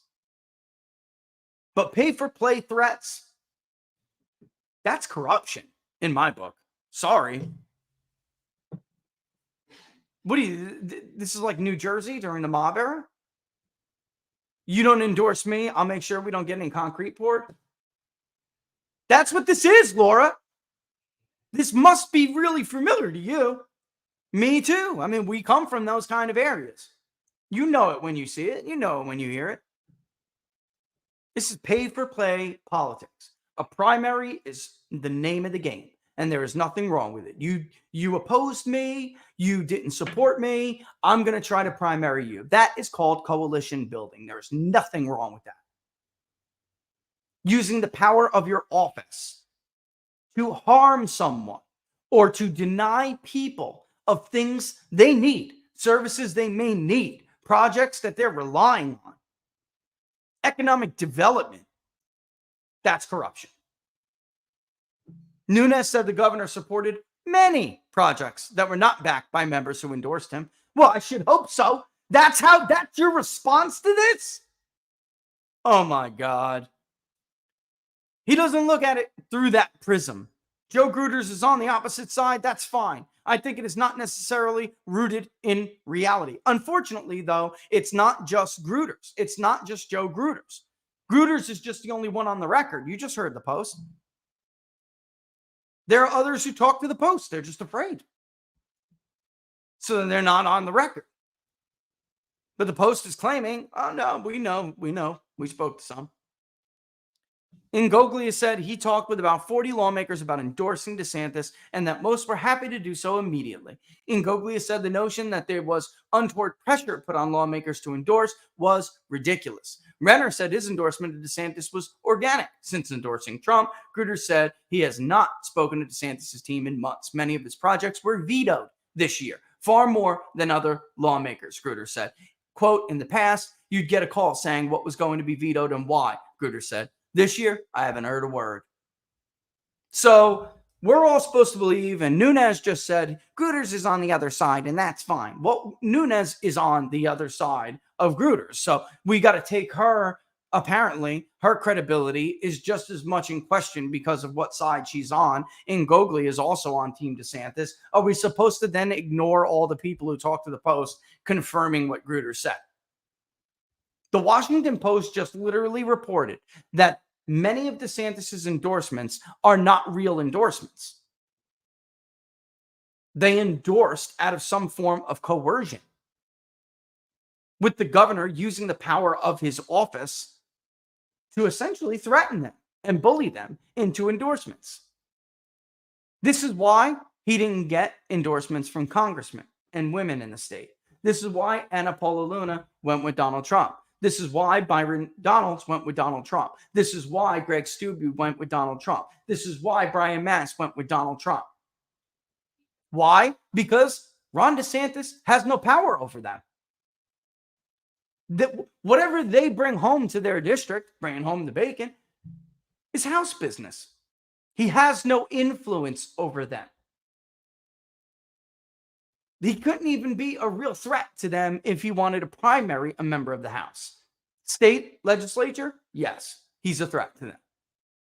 So don't you find it funny? He did so well with all of these people that he in fact does have some power of coercion over, yet the entire congregation in his own damn state, who he has no influence over, goes with Donald Trump. So who's telling the truth?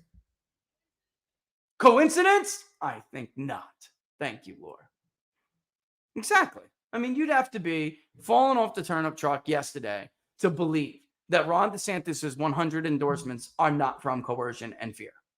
Not all of them. I'm sure there are, people who wanted to endorse the governor, without a doubt. But there's most definitely, for instance, talking about what he did to Sprouse and Simpson. You think after he did that to them, they'd be willing to endorse? And if one had no choice but to endorse before, for the obvious reason, do you think he doesn't want to pull back that endorsement now but can't because he'd be worried about other projects being vetoed? He screwed them. He two-timed them. That was a two-time. He needed Sprouse and Simpson to get that through. Oh, boy. You're on it, sweetheart. Thank you. He needed Sprouse and Simpson to get that damn budget through, and then he backstabbed them. He two-timed them and vetoed some of their projects, some of their own initiatives, agendas, their biggest priorities. DeSantis vetoed some of their biggest priorities. So they're just standing behind him with this, eating grin on their face, not like, you son of a... I'll tell you what. Washington, D.C. is not Tallahassee. You bring that to Washington, D.C., and you're done. They'll destroy that presidency within a year. I'm not even kidding. He's going to make enemies with people that should have been allies because he's going to stab them in the back like he does to others. He's going to try to exert his influence over others, and that doesn't work that way in D.C. It just doesn't. And by the way, some of the stuff that they described in there, you think the FBI wouldn't be interested in that kind of activity? That's what the FBI does. They get dirt on elected officials in order to apply pressure to them when they want them to get back in line. Our entire system's been built like that for years, folks. That was Hoover's grand design. That's why nothing ever changes.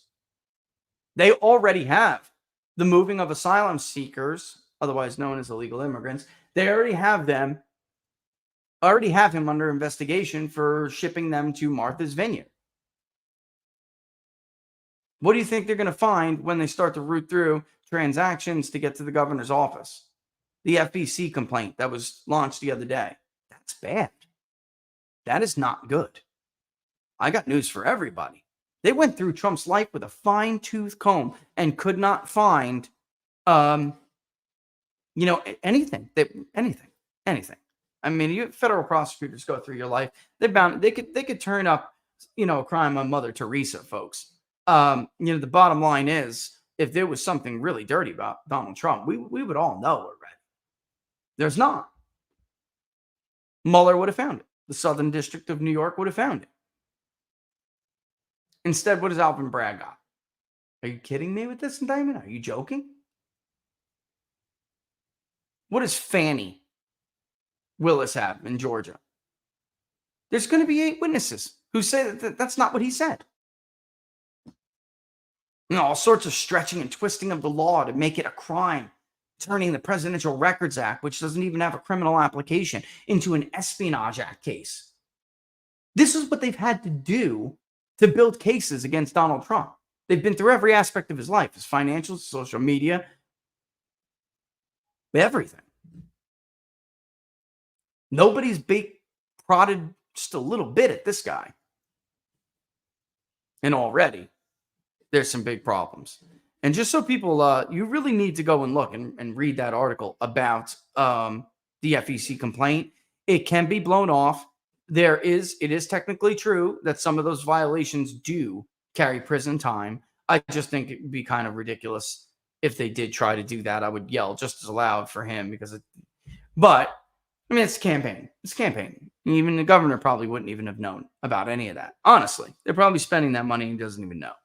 But it is what they are talking about is serious. What I'm more concerned about are the allegations that you needed to make a contribution if you wanted an audience or something like that, which is serious. Those are serious allegations.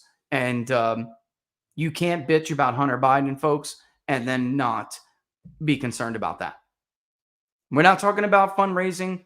Take a picture with the governor, take a picture with the former president. It's $20,000 plate. You get a picture for 30, whatever. I mean, that's not what this is. This is different. This is about government policy. And that's wrong. That's wrong.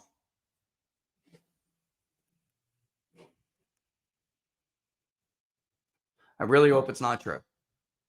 Look for Patriots. Don't forget number 4, patriots.com. Use the promo code TPP10. TPP10 to get 10% off the new Patriot Power Generator 2000X today. Great deal. They got running right there. You can use that code with that deal. We're in the middle of hurricane season. Our leaders are incompetent. It's a solar generator. It's portable, but it's strong enough to power your phones, medical devices, maybe for your loved ones they may need, even your refrigerator, folks. forpatriots.com. Use the promo code TPP10. All right.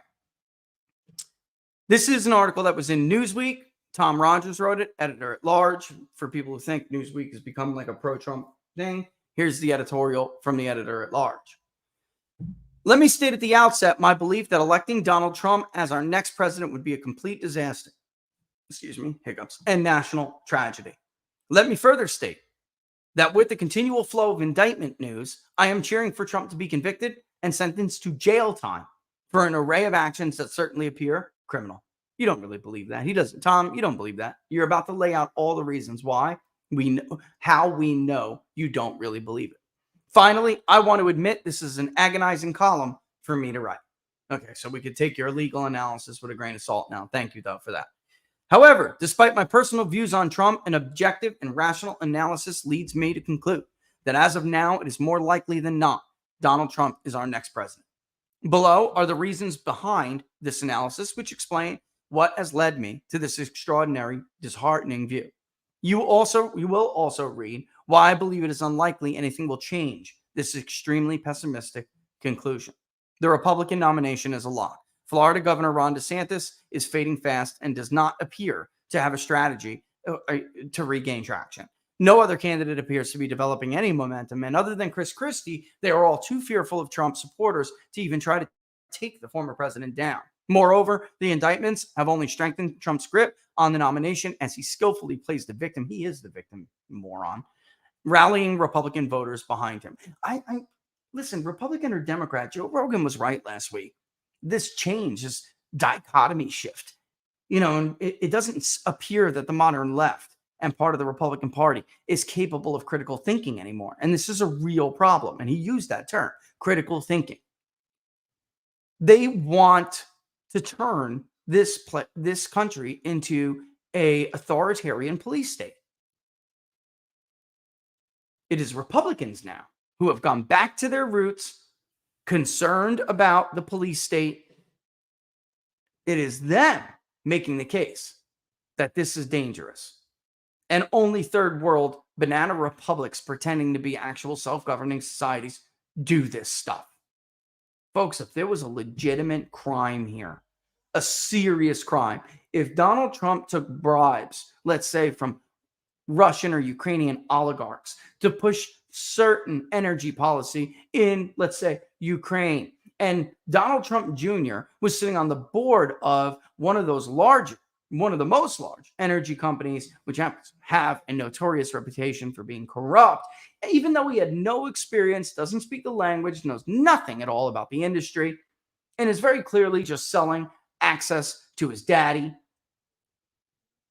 I would be saying that rises to the level that hits the bar of taking the unprecedented step of prosecuting a former president, even though he is a current candidate for office. The argument they were making when Joe Biden was running, when Donald Trump wanted to look into before Zelensky turned, because he felt like he had no choice. Before Zelensky became, this piece of crap that he is, and Donald Trump wanted to investigate what was very clearly corruption. Now we know Donald Trump was right to ask Zelensky, because members of his own parliament have made public evidence that you just haven't seen for years, like that tape with John Kerry and Biden and Petro Poroshenko. That's been out for years. That's Todd Wood got it when the parliament, in their version of a parliament in Ukraine, released it as part of their investigation into corruption. That's been out for years. So Donald Trump was right to investigate this stuff, or ask Zelensky for his help in investigating this stuff. But the argument that Democrats were making was that it is a crime itself to investigate your political opponent. It didn't matter whether or not it was a valid concern or a valid investigation. Did he have a valid pretext to investigate Joe Biden, even though he was his political opponent? Oh, no. The claim was the president needs to be removed from office because he even dared to investigate his chief political rival, who is leading him in the polls. Well, now Donald Trump is leading Joe Biden in the polls, and he is being investigated and prosecuted felonies for crap. Not for high crimes and misdemeanors. You have to contort the law, shape it in pretzels the way you want it to be to prosecute Donald Trump. With Joe Biden, it's very clear. He's a crook who takes bribes and sells out U.S. policy to hostile foreign governments, and he uses his disgusting son to do it. This family of theirs, man. Who are these people? He loves Bo so much and uses Bo to, Afghanistan's a disaster. Oh, I had a son who died too. And like, as if that's comparable. Your son died of brain cancer. And then your son you use as a bag boy was banging his wife. You let your political friends play with your daughter and turn her into a nymphomaniac, while you shower with her when she reaches the age of sexual maturity. Like, who are these people? Decency argument. You gotta be kidding me. It gives me the heebie-jeebies. I got a daughter. She's about to turn 12. Moreover, the indictments have only strengthened his Trump, blah, blah, blah, blah, blah. The likelihood a surprise causes Trump not to be nominated, very small. Even if he loses the Iowa caucuses, where DeSantis has shown some signs of life, that's rarely a bellwether in the Republican Party. It's absolutely true. Especially in the modern era, it's usually different. Trump's primary lead nationally and in most states is substantial. So substantial that if history is a guide, he is unbeatable. But if this isn't enough, changes to the Republican primary rules in a number of states to award all delegates to the statewide winner make Trump even more of a favorite. You are a liar, sir. You are clearly talking about California. You're either lying or you don't know what the hell you're talking about. They tried to screw Donald Trump in California. Trust me, I was there. I had a front row seat. I talked to people who write and vote on the rules about it. They fully intended to screw Donald Trump. At the end of the day, the rules are almost identical to what they were before they moved the primary date in the state of California before March 15th. So, educate yourself, sir. Trump's legal troubles will not save us. Trump's lawyers will delay the various trials through endless motions, making any jury verdict before next spring unlikely, after Trump has lock on the nomination. In fact, even if the DC trial is televised. Strong advocacy on the part of Trump lawyers in the courtroom is going to give plenty of reinforcement to current Republican views that the charges are political and not disqualifying, and thus a trial itself is not likely to reduce Republican support. What he really means is Trump's lawyers will be effective at airing the truth on national television. Joe Biden will be the Democratic nominee. While there are some who still doubt this. Unless some serious health issue were to develop, it is clear Biden will cruise to the nomination. I agree. Despite an extremely strong case that could be made for the state of the current economy and Bidenomics, Biden's most recent approval ratings hover around 40%, and his approval rating for managing the economy is most recently pegged at 39, well below where it should be given the economy's performance. This is just another airhead who lives in a bubble. Real wage growth, sir. Real wage growth. You think rich men north of Richmond is doing so well because the country feels like you? By the way, I wrote a dope guitar solo on that song. Coupled with the fact that 70% of the country does not want Biden to run it again, it is more likely than not that his approval numbers will remain in this range, meaning despite a solid record to run on, Biden will not be a strongly popular nominee. In fact, he will be weaker than Donald Trump. Kamala Harris will not be replaced on the ticket. Although there is chatter about the Democratic convention in August being used to nominate a different vice presidential candidate, the likelihood of that happening is very small. That makes it likely that the questions voters have about Biden's age and possibly infirmity will have an answer the majority of Americans won't like. Harris taking over as president. Perceptions of Harris seem unlikely to change, and there would be substantial risk for Biden with key Democratic constituencies if Harris were replaced. What he means is that he's a white liberal man, and he knows for a fact that if Kamala Harris isn't the vice presidential nominee, Joe Biden won't get black votes because he thinks like every other stupid white liberal. Biden can beat Trump one-on-one. That's not really true if you look at the polling, but okay. Some say yes, some say no, but Trump is ahead in the average, so I don't know what you're talking about. None of the above matters. And then again, polls are not all. That's true. Polls are not end all be all, so it could just be his opinion. None of the above matters in terms of whether Biden can beat Trump in the key swing states in a race between the two of them. The issue of abortion, as demonstrated in Wisconsin and now Ohio and elsewhere, could definitely carry Biden to victory. You're out of your mind if you're thinking that Joe Biden will successfully use the issue of abortion to beat Donald Trump in Ohio, let alone Wisconsin, by the way. You're out of your mind. Assuming the economy stays strong. And by the way, that's a big assumption. It actually is not forecasted to stay strong. And there are significant, as many people have been warning, there's significant risk of an utter collapse. Independent suburban women, the key swing constituency, no, they're not. My God. Will continue to reject Republican candidates who support restrictive abortion policies. They also strongly disagree with Trump's anti-democratic actions, which continue to be revealed as ever more egregious. First of all, Trump's opinion on abortion is the majority opinion. That's why he didn't take the bait against Ron DeSantis. And even if Ron DeSantis somehow pulls off some miracle in Iowa, months from now, he will have made himself unelectable in a general election.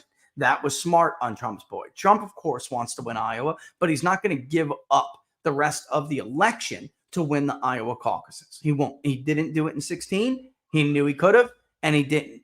Unfortunately, this will not be a one-on-one presidential election. Yeah, God, he's so much about Trump's anti-democratic actions, right? Democrats hate Trump's anti-democratic actions, and they absolutely hate democracy because they don't want any other party on the ballot. They have long been the kick the Greens, kick other voters off the other parties off the ballot. Republicans have absolutely gone after libertarians in the past, but it is very clear that actually it doesn't hurt. It hurts Trump in Arizona. Third parties hurt Trump in Arizona, and we found that as well. So is Emerson College, but we do not. That is generally not the case. So Republicans aren't as they don't care like they used to, but Democrats are, especially in recent and in modern instances, they do not like other candidates on the ballot.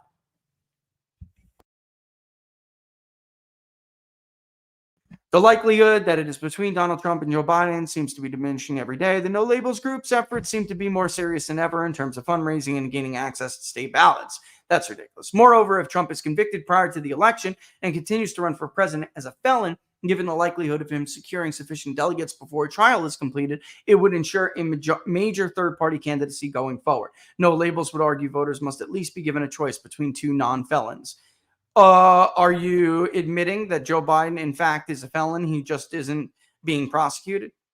So, these people talk like out of both sides of their mouths. A no-labels ticket of a centrist Democrat and a moderate Republican would attract votes from a large majority of citizens who are dissatisfied with the Biden-Trump choice. That now seems to be a key variable that will determine the outcome of the election. In addition, Cornel West gaining the Green Party nomination would be a further meaningful factor. Looking at the evidence provided by the last 50 years and the impact of third-party candidates, many of which were much weaker in stature than a no-labels unity ticket would be, clearly portends a significant draining of votes from Biden. That would enable Donald Trump to win the key swing states with only a plurality of votes. You didn't care that Biden won most of them with plurality of votes. Actually, all of them. All of the key swing states that gave him the presidency, he didn't get to 50. Meaning Trump could win fair and square without any efforts by local or state election officials to disrupt the results. Without going through all the data that supports this point, and I generally agree, before Trump, the only two incumbent presidents to lose the election in the last 50 years had strong third-party bid to deal with. Jimmy Carter in 80 and Herbert Walker Bush in 92. Yes, however, Jimmy Carter did not lose because of a third-party candidate. Herbert Walker Bush arguably did, obviously. But my God, Jimmy Carter got creamed and Reagan was well within majority territory. Give me a break. Doubts that massive civic participation can change this outcome. We saw in Israel how more progressive forces can take to the streets in mass protests a right-wing takeover of the government. I do not see, at least not yet, anything close to that degree, a societal reaction to the likelihood that Donald Trump will be our next president. Moreover, even if that unprecedented level, I'm trying to get through it, citizen participation in Israel, the protests have failed to change the situation. It would be a huge popular outcry before, not after Donald Trump is elected. There must be, he's saying. We need, but for all the outcry before, there will be plenty in favor of him. We need unprecedented registration of young and minority voters to overcome the dynamics of a third party. See, I don't want to get into this, but the fact of the matter is, you might think that's true. That is why, and I know we're at 159, and I got to wrap it up. That is why Donald Trump is leading Joe Biden right now. This is what people like him don't seem to understand. Their loss with young people and with certain minorities, they don't just need them. They need them that still vote like them and for them. Because with Trump now, the big deal and why he has erased the 9-point deficit in the New York Times poll, why we're seeing these 8 to 12, 8 to 13 point, no less than 8-point swings between 2020 polls and what we see now. And actually, by the way, we're one of the more modest. We have Biden +4 was our final in 2020. Now we have Trump up. Let me look. There's Biden versus Trump vote precedent visualizer. Give me a second. I just want to be right. The last one I think was Trump +4. So we're actually a shift of 8 points where others are less. Biden was at 40. Trump was at 44. Yeah, Trump +4.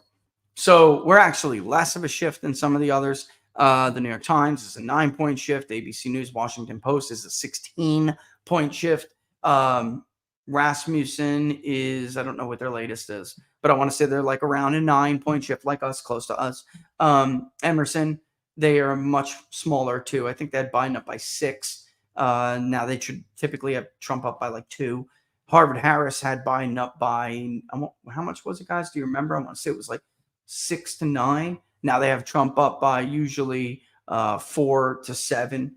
So massive shifts. That's coming from him doing better with key groups. And the 2 of them are the ones he just mentioned.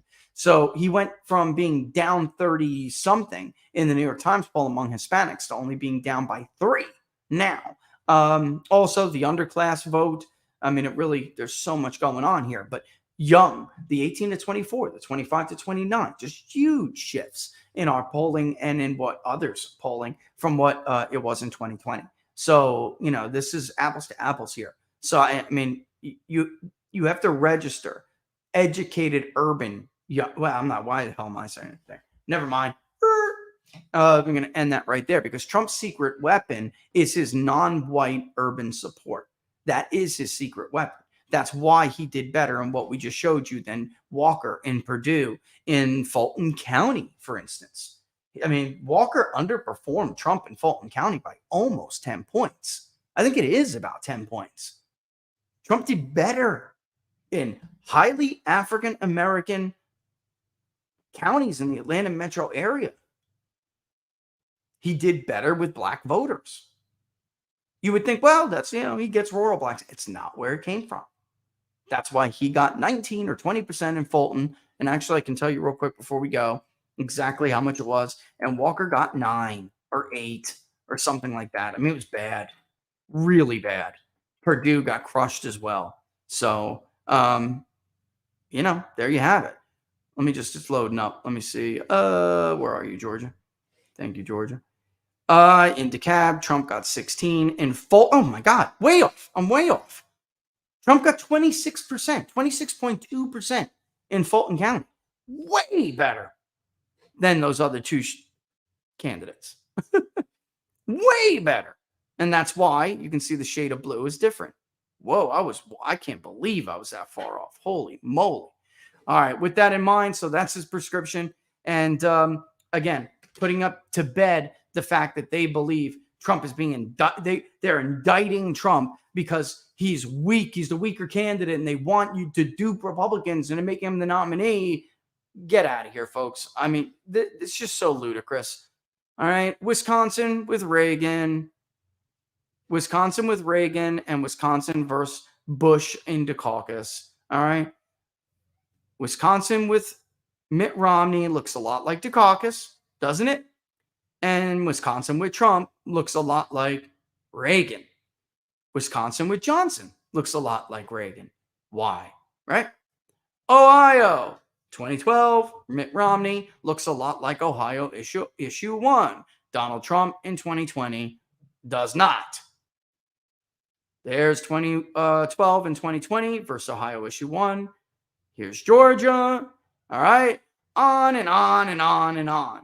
So there's a reason why he polls so much better in these areas.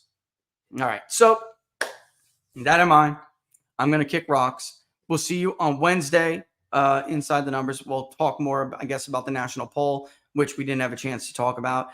Like I said, we're moving over to, it's not really moving over. Companies are consolidating, so we're just changing the platform. The panel is for online components we're very excited about. It'll be, frankly, I think better to be able to reduce screens and stuff like that. And the panel that we use, there's a lot of studies on these different panels. Some are good, some are not. And this is literally the best one in the industry, according to all these different independent studies. So we're happy to be able to move into them and just focus on them, because there's like usual marketplaces. I'm telling you, you'd be surprised. One day I got to give you a show on how this industry works, especially when it comes to online getting completes, right? It would be an interesting show. Maybe we'll do that on Wednesday, actually. But basically, everyone's getting them from us at this point, or at least most of them are. Even the people we've worked with for years. What else? Let's see.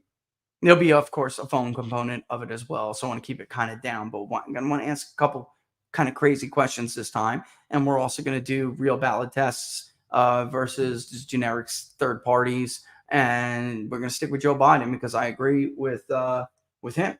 That I agree with the last two writers that this will be, unless something happens to Joe Biden, it is incredibly difficult to remove a sitting president from the ballot or beat him in a nomination. It's kind of ridiculous to even consider it. Yeah, I'll do Jack tomorrow. Tune into Human Events tomorrow with Jack Poso. Poso. I'll be on with him usually around 2 or 2:05. All right, so that's it. Oh, when is Wayne? Yeah, I'll do Wayne. Tune into the Wayne Dupree Show if you're in the area. It's the Baltimore, Maryland, DC area. He's on radio now. I'm happy to talk. I haven't talked to Wayne in a long time, man. We used to have great conversations. Great interview, right, Laura? Great interview. Tomorrow at 12:35, he's going to give me a link, and you're going to be on there Wednesday. And then after that, Jack Pozo at 2:05. If I do not. Don't forget okay, that sounds good. And don't forget for the national poll, where we're inching our way to being funded. Publicly funded public opinion. That's what the Public Polling Project is. The link is in everyone's description. You can go there and support it. If everyone gave $1 a month, folks, with the viewership we have on this show now, we could easily poll once a month nationally and have a trend for every single month, which I love. All right, so go check it out. It is on Big Data Poll, and you can just go bigdatapoll.com, and you can either just scroll down there and check it out, or you can go to the direct link that is in the description to the actual project page. All right. So, like I said, if everyone gave $1, we could absolutely be there. And of course, don't forget to sign up to Locals, peoplespundit.locals.com. All right, folks, I'm out. All the best. I will see you on Wednesday. Thanks for watching Inside the Know. Deuces.